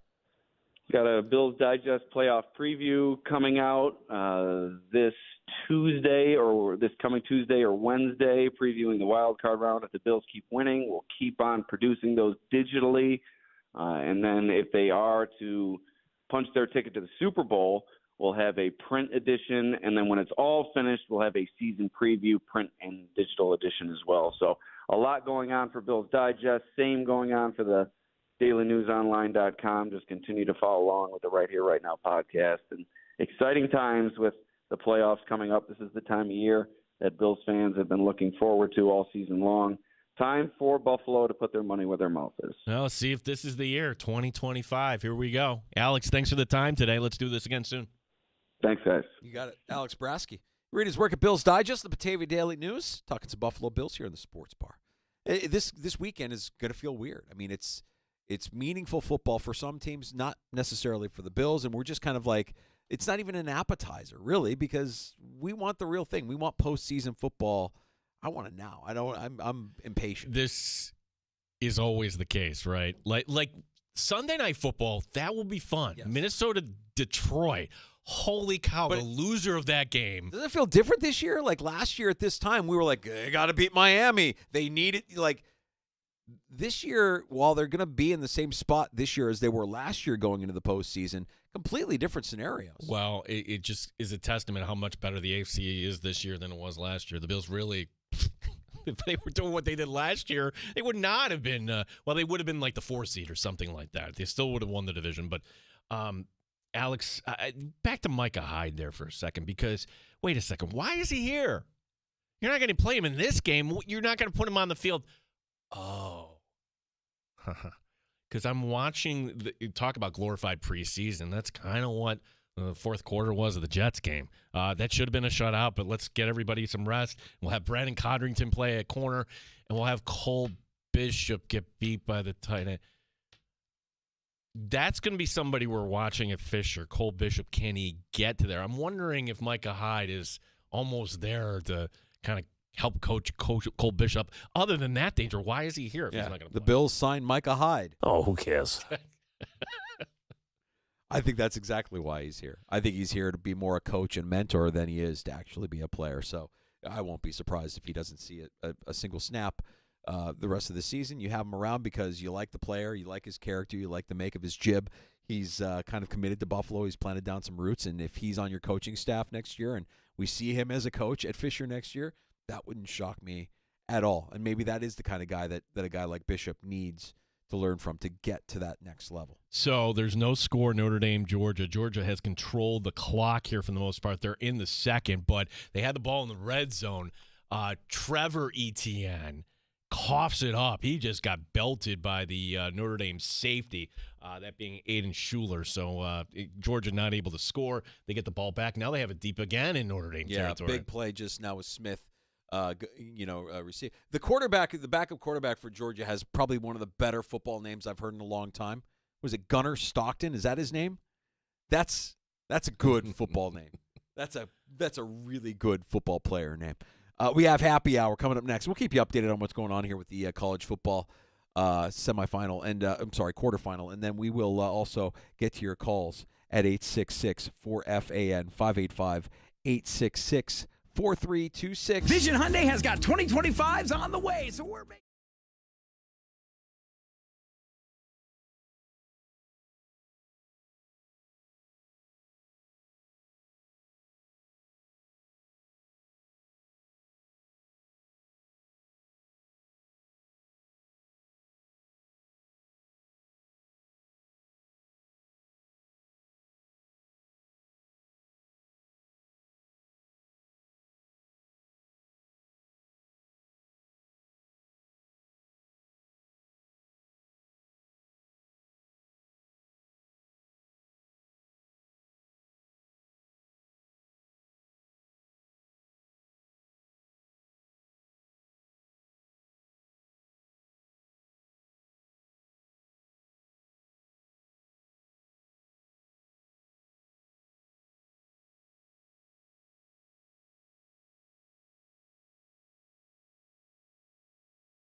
95.7 FM and AM 950. The Fan, Rochester.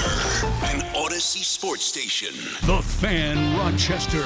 Sports update. Only 2 Buffalo Bills were named to the Pro Bowl today. Josh Allen and Deion Dawkins. Even Christian Benford and Greg Rousseau are not named alternates. There are one more game in the regular season left to be played.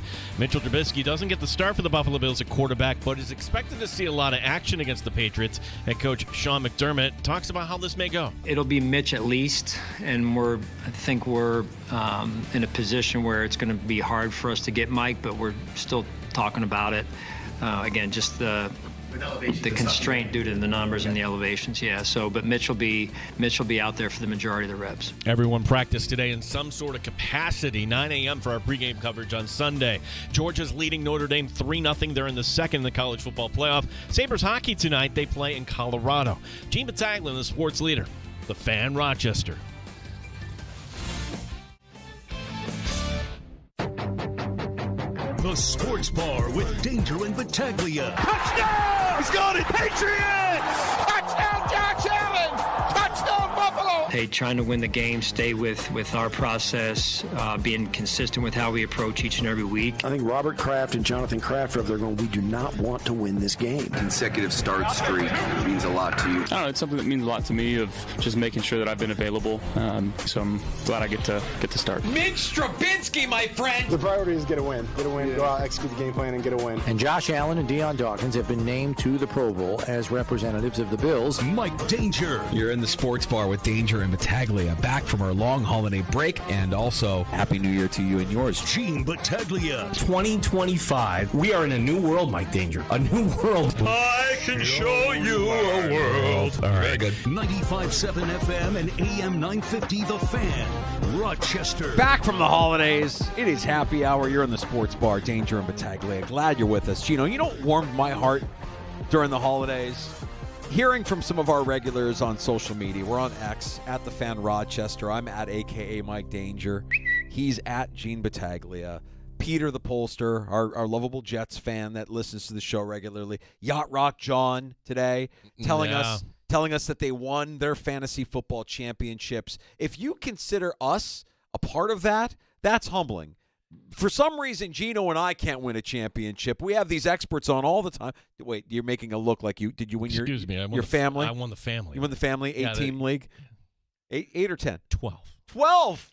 You got 12 people in the family league. But it comes with the you do this for a living, you should win. Okay, no, yep, you're right. Not so easy for your hero this season. This was a rough one for me, but I'm happy for Pete.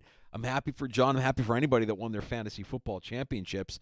And in part listen to Michael F. Florio, who joins us on Tuesdays, or Andy Behrens from Yahoo Fantasy, who joined us every Friday during the football season. It's a lot of fun. I'm kind of bummed that it's over. Yet we have the playoffs to look forward to now. Stop. I don't want to think about the future. Like, it's like the year ahead of us. I want to think about late February, Mike Danger. I want to just think about 2 weeks. It's almost like I want to skip past this week. Right. I know there's some games for playoff positioning and who the Bills would play. Can I enter something into the Francesa's? Who are the Buffalo Bills going to play in the wild card round? Oh, who cares? They're going to win. I'm telling you. They will win, and we will work by we, not the sports bar. I mean, we, the collective media and fan base and everybody, will work ourselves up. Oh, my gosh, it's Joe Burrow. Do you say, oh, my gosh, a divisional game. I can't believe that. Oh, my gosh, Sean Payton. Oh, he knows what to do against Sean McDermott. Stop. The Bills will be home. They'll be fine. And guys that needed some rest, they're going to get some rest this week. So it's a quasi-bye week for the Buffalo Bills. Okay. If we project a little bit further, you get the divisional round. Oh, well, then forget it. Oh, my gosh. Then the insecurity really kicks in? Yeah, that's when the insecurity kicks in. So we're good with the wild card round. We feel pretty good about that. But, yeah, the insecurity will kick in fully if it's Baltimore coming in for the divisional game. Oh, my gosh. Lamar Jackson, the real MVP of the league. Look at Lamar and Derrick Henry. Yeah. Have you heard any good takes about the MVP? Because I don't know if there's any out there. Has anybody said or shared any? I'm debating whether I should just mute MVP altogether on my phone. That would be good. Yeah. Along those lines, the Pro Bowl announced today. For what that's worth, the Bills sending Deion Dawkins and Josh Allen. And look, if you're James Cook, I think you have a reason to feel like maybe I was slighted here.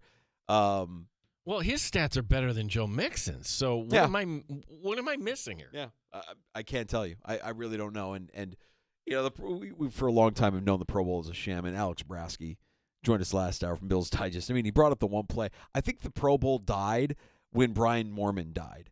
When Sean Taylor executed Brian Moorman in Hawaii during the Pro Bowl, I think that was the day that the Pro Bowl officially died. It has not been relevant since. Here are the alternates, and by the time if you see a Buffalo Bill, okay, in the Pro Bowl, just think of this: the season went wrong. Okay, you don't want to see any of these guys. You want them preparing for the Super Bowl. But first alternate's McGovern and James Cook. Third alternate, DeMar Hamlin. Fourth alternate, Terrell Bernard.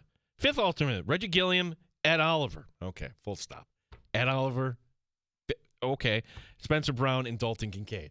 Not on there. Christian Benford. Christian Benford isn't even the fifth alternate. What am I looking at? What is this process? Right. I shouldn't get upset about this. Don't get upset about it. Because it is one of, if not the biggest. Oh, who cares? Francesa that comes out. I mean, it is there. The reasons why the Pro Bowl will never go away. One, it makes the league money. But two, it's because we could sit here and have this debate and talk about a game that isn't even a game. We're talking about bags. We're talking about dodgeball. We're talking about flag football. Can I also point something out here, too? You could have announced this over the holidays. You could have announced. No. Let's wait back till the first day everybody gets back and make sure that we're talking about this. Yeah. We want the NFL front and center. We want you talking about this rather than a 3-3 Notre Dame-Georgia game. Notre Dame kicking a field goal to tie this up in the second. Yeah, I tell you, man. I'm excited to see the conclusion of this game when we wrap up here in just under an hour.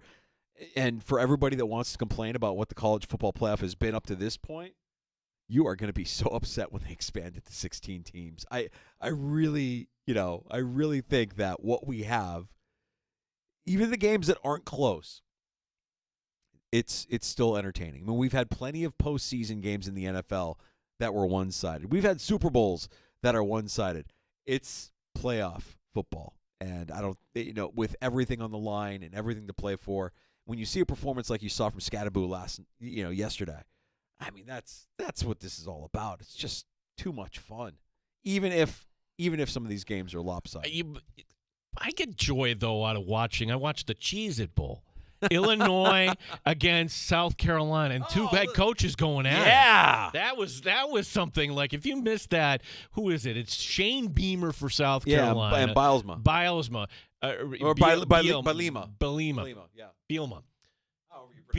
He's a big dude. Bielema was toying with them with the late substitutions, and rather than just get your substitution in offensively, Beamer was losing his mind.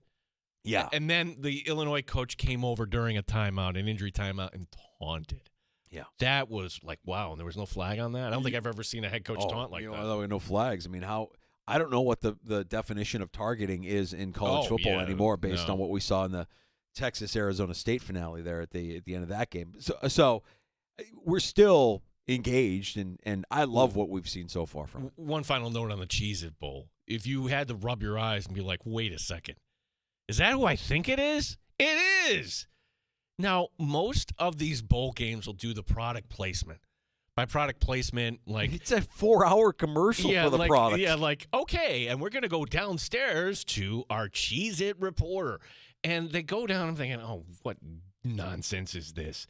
They have a kiddie pool, and they dumped in all these boxes of Cheez-Its. Now, think of that.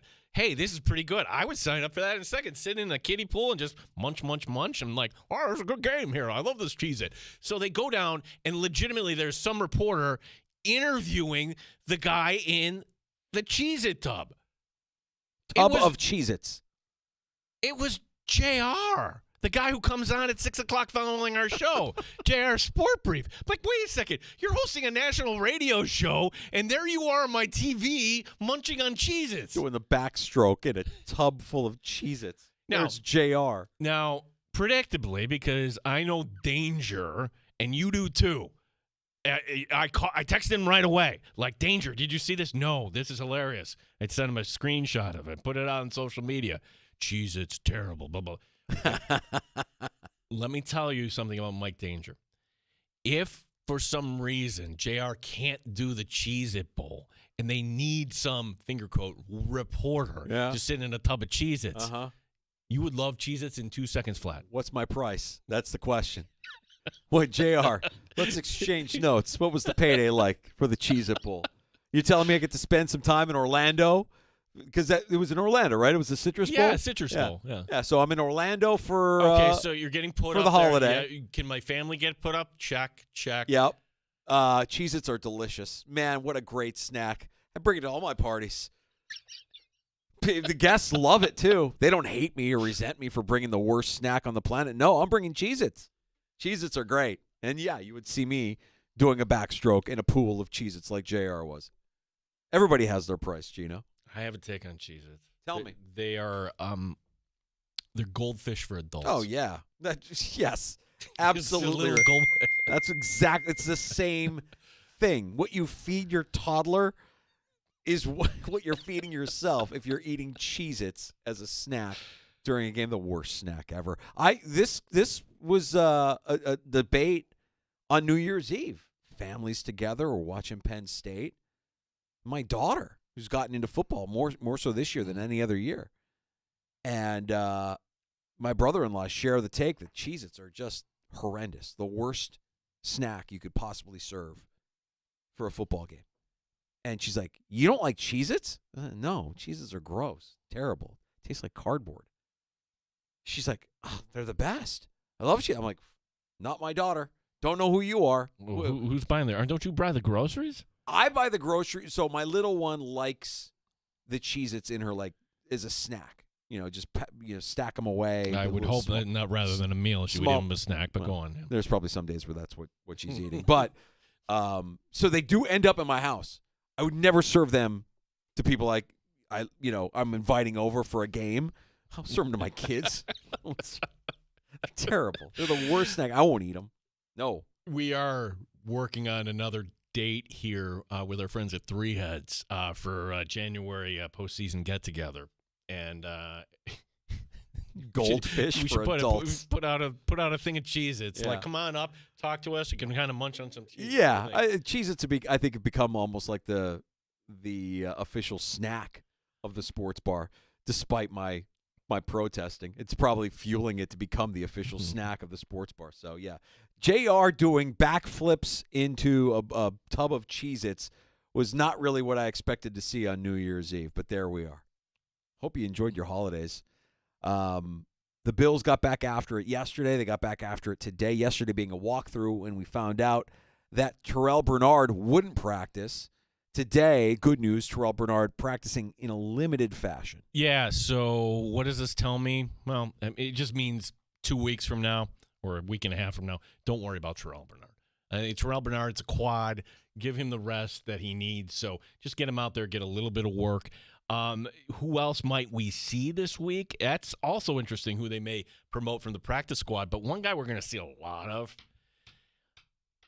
and I'm reserving a judgment on this until the end of the game, meaning I had to take that Joe Andreessen was nothing more than a stunt.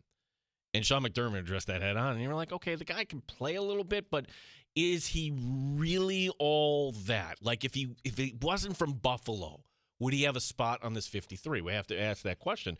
How he plays this week against the Patriots will go a long way, in my mind, to determine whether or not he's on this roster or not next year. Joe Andreessen discussing his current state and getting some playing time here last week and coming up this weekend. Super important, haven't been able to get live snaps. You get them in practice, but, the game snaps are always different. So anytime you get live snaps, even last week, we were in there at the end of the game. And there's been a couple of times throughout the season, you get fourth quarter snaps. So those are huge, and hopefully now it's a little bit more, and you put a whole game together, hopefully. Dude, he's not going anywhere. He's on this team next year. He's Cam Lewis version 2.0. He's the guy. Right. He's the guy that's local, that everybody loves. And by the way, good for him. Like, he's by all accounts a great dude, hard worker, cordial, good with the fans.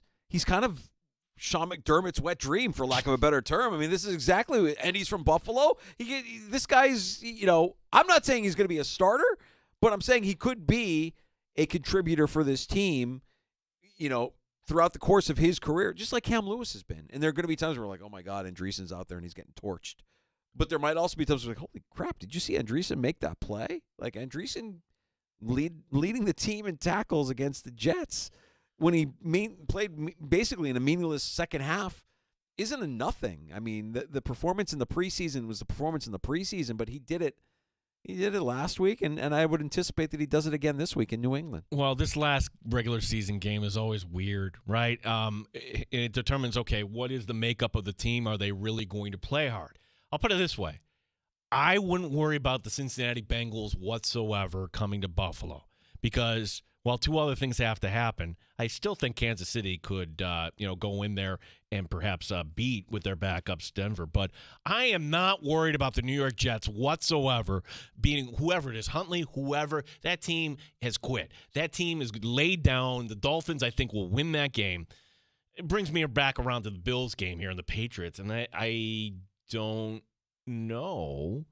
Like, does Mr. Mayo have these guys up for this game? Or if this is a real thing that his job is in jeopardy, well, then you know what happens. Have they quit? Yeah. Have they quit on the season? Have they quit on their coach? If you see an effort against the Bills' second and third stringers in New England where it looks as if they have quit, I don't know why you would say Gerard Mayo is safe.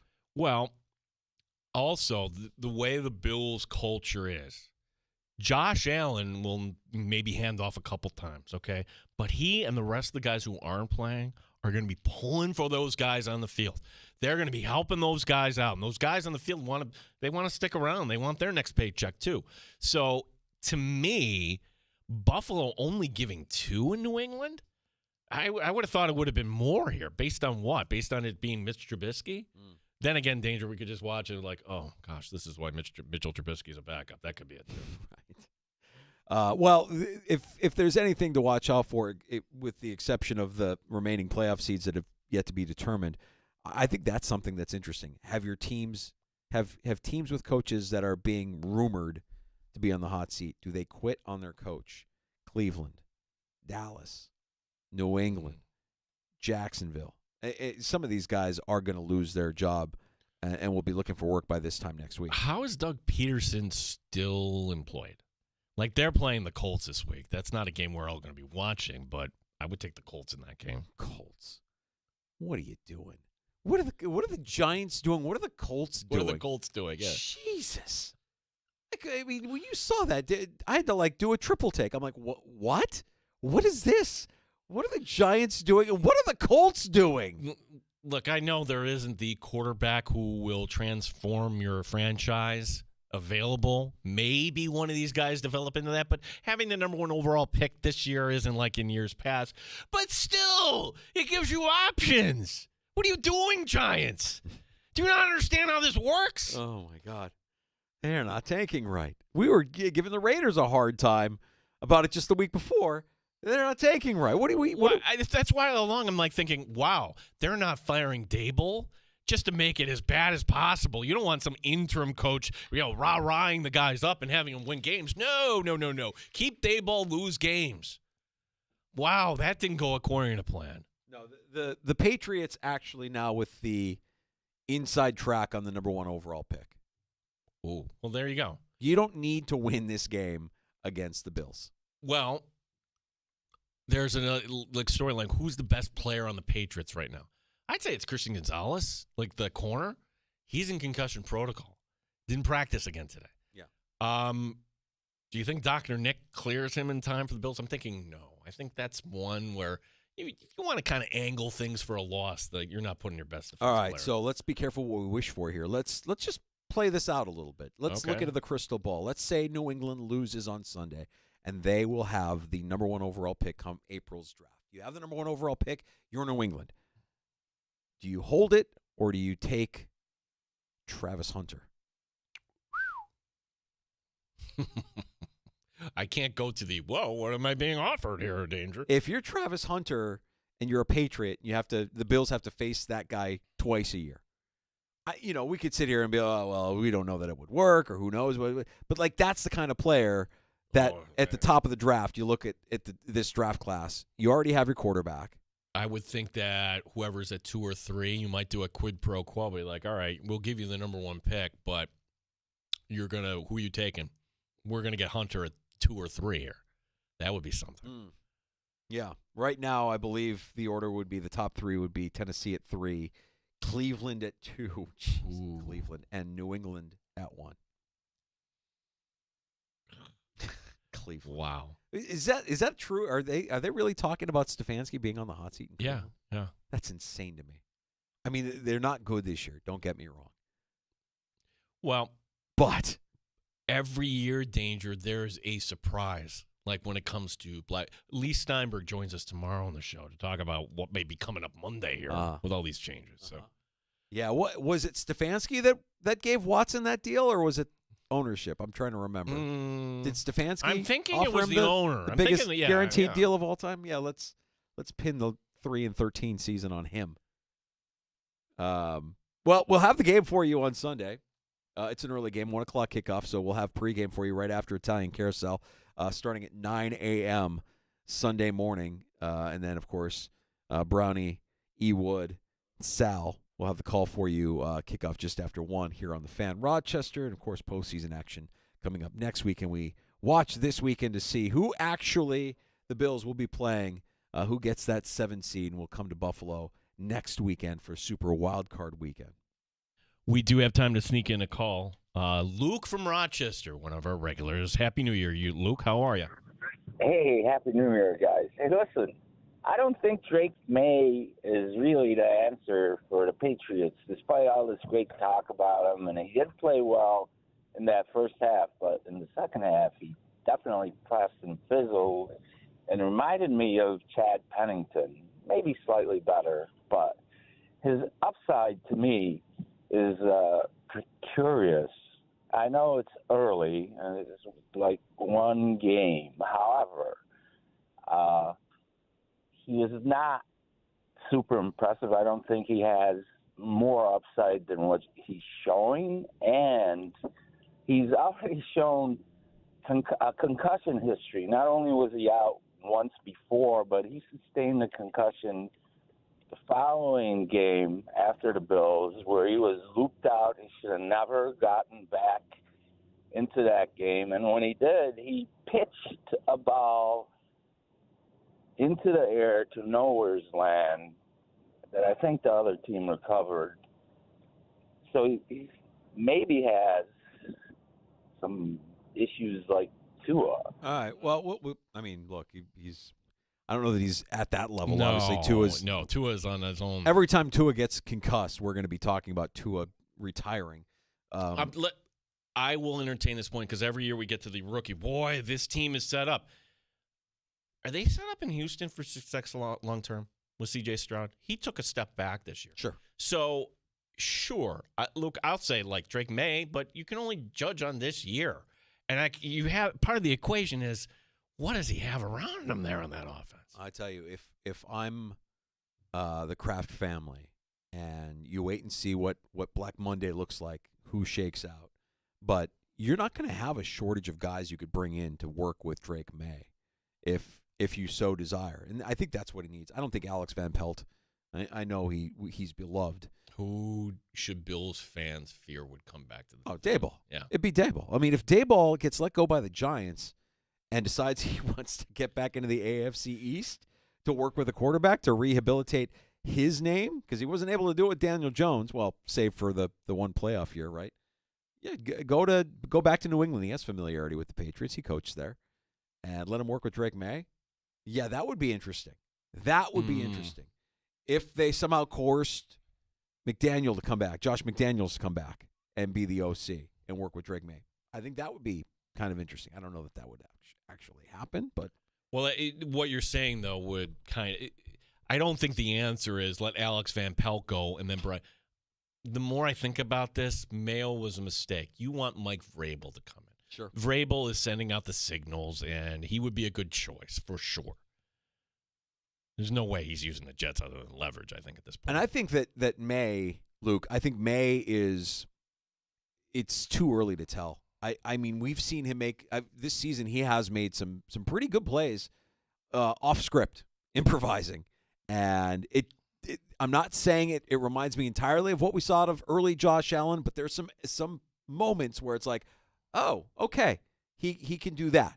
That's something that I don't know that I saw him doing when they drafted him as high as they did this year. So I think the jury's still out. I'm going to reserve judgment on what Drake May is through his rookie season. I just don't think he has anything around him to work with, including his coaches.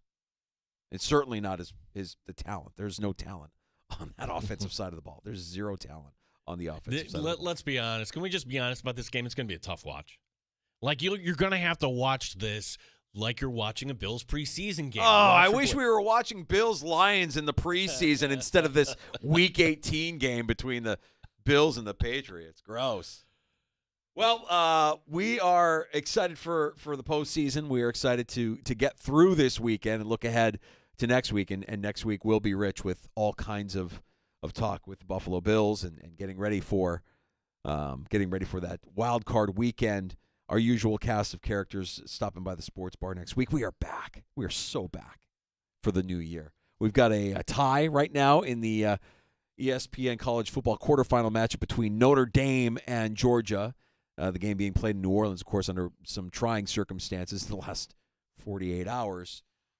Some weird things for Georgia have happened here. Like, you had that big passing play, 15-yard penalty, because there was some kid that was had his jersey on but wasn't playing the game and got in the way of the official.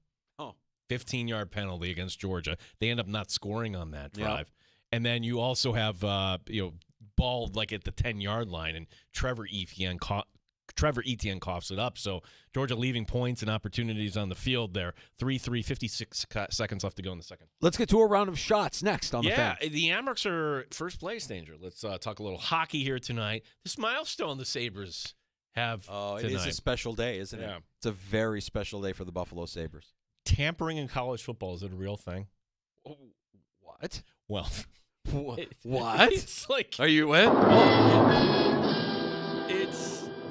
It's getting comical where you're hearing some of these offers, and actually, like, it's going to get to a point where they're like, yeah, I'm thinking about entering the NFL draft, but you know what? I'm just going to take the millions here from this other school. Right. You make more in college now than you do going into the draft.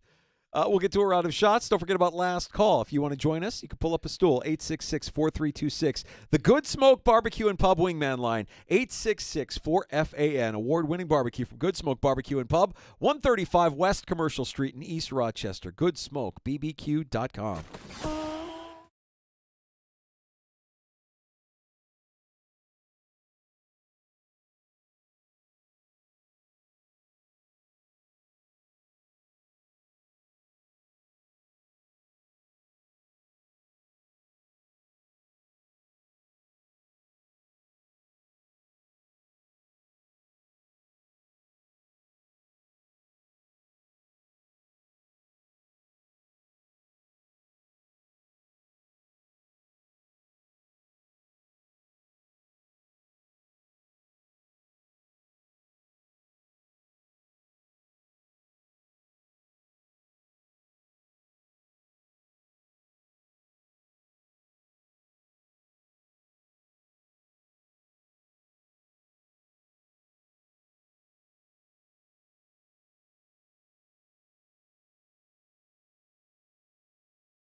Sports Update. Josh Allen and Deion Dawkins, the only two Buffalo Bills to be named to the Pro Bowl. There is one more game to go in the regular season, Week 18 in New England. Head coach Sean McDermott on what he's looking for this Well, weekend. number one, we want to win the game. That's goal number one. Two is making sure we're as fresh as possible coming out of this week and healthy as possible. And, other than that, I think it's, trying to win the game, stay with our process, being consistent with how we approach each and every week. Everyone practiced today in some sort of capacity for the Bills. College football playoff, Notre Dame has gone ahead of Georgia 6-3. They're late in the first half. Notre Dame has just recovered a fumble deep in Georgia territory. Buffalo Sabres in Colorado tonight. Our coverage will begin at 9 p.m. The Amerks play at Springfield on Friday. Gene Battaglin, the sports leader, 95.7 FM and AM 950, The Fan, Rochester. From the field to the court to the rink, the sports leader is there. 95.7 FM and AM 950, The Fan, Rochester. Not only your home to the sports bar with Danger and Battaglia, also your home to the first place Rochester Americans, The Fan, Rochester. That's true. Before that, Danger, Notre Dame just scored a touchdown. So that's 10 points in 10 seconds for the Fighting Irish. 12-3. Somebody needs to explain to me how the hell Northern Illinois got over. Were they drunk? How did that happen? They're kids. They took a day off. I don't understand it, man. The coaches didn't have them ready. The storyline, if Notre Dame holds onto this, the fact that you could have all four teams that had the bye out. Yeah. That may speed things up to your 16-game playoff. Yeah, right. You're like, oh, okay, well, you know what? It's better that you play. Let's give you a game here against yeah, the one against the 16. Yeah. You just seed it 1-16 and let it play out. Yeah, that's going to come sooner than you think. So they do kick the extra point. 27 seconds remaining. Didn't see who coughed it up for Georgia on that play. Yeah, it was a strip sack. It was the quarterback. Yeah, Gunnar Stockton. Ooh, good football name. Yeah, well, good name. Good football. Yeah, protect the football, kid. You're the backup. Protect the football. Yeah, back to those Amerks. 2025 begins with the Amerks on top of the standings in the AHL North. We should point out that the Amerks have played 3 more games than second place Toronto, but who cares? The Marlies only 2 points back. Rochester entering the new year having won 8 of their last 9. 9 times. There we go. First one of the year. 11 in the last 13. Rochester won in Utica on Saturday. That was their 13th road win. That is the most in the AHL this season. And what do you know? The Amerks are back on the road this weekend, Friday night at Springfield, Saturday night, 5 o'clock. The puck drop in Bridgeport. All right, and Mike Leone making his first visit into the sports bar in the new year coming up here on Tuesday at 4:25. Tuesday, yeah. Correct, yeah. Sabres with a chance to get out of last place in the Eastern Conference tonight with a win, although the Rangers do play. This won't be easy. Buffalo playing at Colorado. The Avs currently in 6th place of the Western Conference. Today marks 5,000 calendar days since Buffalo's last playoff game. So here in the sports bar, let's all raise a glass, and here's to 5,000 more. 9 o'clock tonight, our coverage of the Fan, but listen anyways. Let's take a second on that. It's been 5,000 days since their last playoff game. They have a real shot of catching the Bills 17 years. And in a sport that is way more random than any other. Totally. And you see it all the time in the NHL. Teams make changes, and you see the results of those changes nearly immediately in a lot of instances. These are the Red Wings just moved on from their coach. Teams will not hesitate. Udo Dirkschneider. That's right. Yeah, that's who it was. Yeah. Udo Dirkschneider look-alike. Man, if you listen to the sports bar and you picked up that reference, you are truly on the inside of the inside jokes. Sometimes I gotta recognize a little too inside there, Gene. There was some guy from Headbangers Ball way back in Todd the day. McClellan, the coach of the Detroit Red Wings, looks like the lead singer of the 80s metal band Accept, famous for their hit Balls to the Wall. And if you don't believe me, whatever you do, don't Google Balls to the Wall on your work computer. No. But the video from this 80s metal band Accept, the lead singer looks like Todd McClellan. He kind of like a trolley-looking guy, looks. This is how long it's been because Tom McClellan once interviewed him. Was it the Kruger position? He interviewed in Buffalo, didn't get it. Goes to the Kings instead. Yeah. That tenure's already over. So now he's in Detroit. That's right. So now he's in Detroit. And he looks like the guy that sings Balls to the Wall. Well, I don't know. My last experience with the Sabres was not pleasurable for me as a Blackhawks guy. I mean, to see the Sabres easily score 4 goals in one period, in the first period, I'm like, well, there you go. There's the cure. That's what'll make you feel better if you're a Sabres fan. Just play the rest of your schedule against teams like the Blackhawks. I have a feeling tonight could be tough. The halftime score, by the way, Notre Dame 13-3. So they go to the locker room there, and if you're driving home, you're going to watch a whole. If you're wondering, like, wait a second, why are they playing this game at 4 o'clock?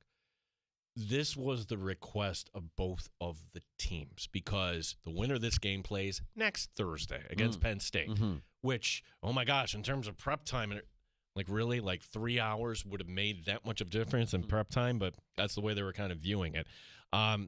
Again, we're having fun here in the sports bar, but something terrible happened yesterday. More stories coming out surrounding that tragedy, the terrorist attack in New Orleans on New Year's Eve. 15 people killed. In the French Quarter that night, just before, LSU gymnast Livy Dunn and her boyfriend Paul Skeens of the Pittsburgh Pirates, Dunn had posted a picture of a packed Bourbon Street just a couple hours before the attack. Yeah, and we, one of our own, an Odyssey employee, was down there as well, one of the 15 people that are no longer with us. Yeah, he was 24, sold airtime in New York City. Brutal. Brutal. Just a terrible loss, senseless, and I hope they find the sons of bitches that are behind all of this. I know that the main assailant is gone, but he didn't work alone, according to some of these authorities. Yeah, let's see where this goes. Since the NCAA danger is outdated and the NCAA is behind the times, the transition to the NIL model, well, it's been the Wild West, right? Full of tampering. On 3 reports, there's an unnamed school that has offered Texas quarterback Quinn Ewers $6 million for next season. Just don't go into the NFL draft. You've got a year left. Come here and leave Texas. I don't think he's entertaining that, but maybe. Jim Moore Jr. was more direct. The UConn head coach, and I didn't even know he was at UConn. Remember Jim Moore Sr.? Yeah, of course. Jim Moore Jr., former Seahawks, Falcons coach. He's at UConn now. He went on this rant about teams he knows going after his players, warning other teams his school is going to fight back. Yeah. Playoffs? Dad. What talk about? Playoffs? You kidding me? Playoffs? I just hope we can win a game. NIL? That's his old man. Jim Moore Jr. at UConn. I forgot about that. He was at UCLA. Yeah, that's moving down there. If you're an NFL coach and now you're at UConn. Remind me, it feels like a long, long time ago. Was he not the head coach in Seattle before Pete Carroll? Yeah, no, that's true. He only lasted a couple of years. Yeah, there, I'm trying to remember. For whatever reason, it didn't work out because he didn't win enough games, obviously. But God, I forgot about that guy. Yeah, this is not shocking. And if I'm Quinn Ewers, I'm seriously thinking about that. I don't know what the school is that's offering him $6 million, but you're going to make more, and you have a chance to, again, like your stock rises and falls based on your performance, right? Yeah. Well, there's one easy thing. Just sunshine, meaning, hey, if all these schools should just kind of disclose what these kids are getting paid. Wouldn't that be good business if you were an NCAA rather than this kind of secret society and everything else? Yeah, like right. It's a private business? Right. I would think it would also help to keep costs down maybe in some ways. Finally, this past week of the Bills-Jets game, coaches from Section 5 honored at halftime for their achievements. Among them, Steve Lean at Brighton, Jeff Welch at Canandaigua, good friend of the show. But it was Bishop Kearney flag football head coach Stephanie Strasner who walked away the big winner. BK took the state title in flag football, and since the NFL is heavily invested in the growth of flag football, she received 2 tickets from the Bills to the Super Bowl. Hey, I like that. And I saw that they named like the MVP was the girl from Kearney that we had in here a couple of weeks ago. Yeah. I'm forgetting her name. Lupasheva. Yeah. Say it again. I think you're right. You're closer than I was. Yeah. There's no way I'm going to butcher her name, and I feel horrible because she was the sweetest kid. and obviously very gifted athlete. But the Bills recognizing her again. So Bishop Kearney flag football is but I'd be like, is elite. But like if you're Jeff Welch or where, like oh wait, she's going to the wait, like how did this? Where's my ticket? That's it's a thing that like nobody is kind of mentioning, but the NFL is giving New York State all this money to make sure that these schools, which look, don't get me wrong, it's great. A lot of these programs are underfunded. Flag football is not underfunded, thanks to the NFL. No, you're absolutely correct. But congratulations to them, and good to hear some friends of the sports bar getting recognized there as well. Love that. Fun show this afternoon, and we're going to be back again tomorrow. You mentioned it earlier. Super agent Lee Steinberg stopping by the sports bar at 4:25. Monday is a bleak day for the NFL. It always is. It's the day where we start to find out which head coaches are going to be looking for jobs, which assistant coaches are going to be looking for jobs, which teams are flipping over and looking for a new start with the new season and the 2024 season, regular season, coming to an end. So it'll be interesting to get his perspective on that. He'll be stopping by the sports bar tomorrow afternoon, right around 4:25-ish, right? Is that what we're saying? Yeah, that sounds good. Yeah, sounds about right. If you missed Alex Brasky of the Batavia Daily News and Bills Digest, if you missed Dan Fates, 13 Wham Sports, BuffaloPlus.com, and we had a lot to get caught up on. Gene and I, our first day back from the long holiday break, and not only talking about where the Bills are going into their Week 18 matchup against the New England Patriots, but we're allowed to look ahead. The team's not going to look ahead. We will look ahead to what that Super Wildcard Weekend matchup against the 7 seed could be, what that might look like, and just some other happenings around the NFL as well. Great conversations with both of those guys who joined us this afternoon, and if you missed either of those conversations, we invite you to check out the Sports Bar wherever you get your podcasts. You can get us on demand in the free-to-download Odyssey app, and you can listen to us in podcast form wherever you get your shows, and that includes Apple Podcasts. That includes Spotify. Big thank you to everybody checking us out on our YouTube channel this afternoon. Like and subscribe there at The Fan Rochester, streaming on Twitch at The Fan Rochester as well. Thank you to the Dandalorian, our bounty hunter, the finest audio in the galaxy, who provides us with our daily sound here in the Sports Bar. Now, all right, I'm going to go home and watch the conclusion of this quarterfinal between Notre Dame and Georgia. We'll be back tomorrow with reaction to that. And see if JR coming up next talks about Cheez-Its. JR doing a backstroke in a tub of Cheez-Its during the Cheez-Its Citrus Bowl. I did not have that on my bingo card for 2025. JR Sport Brief is next on The Fan Rochester. Have a great night.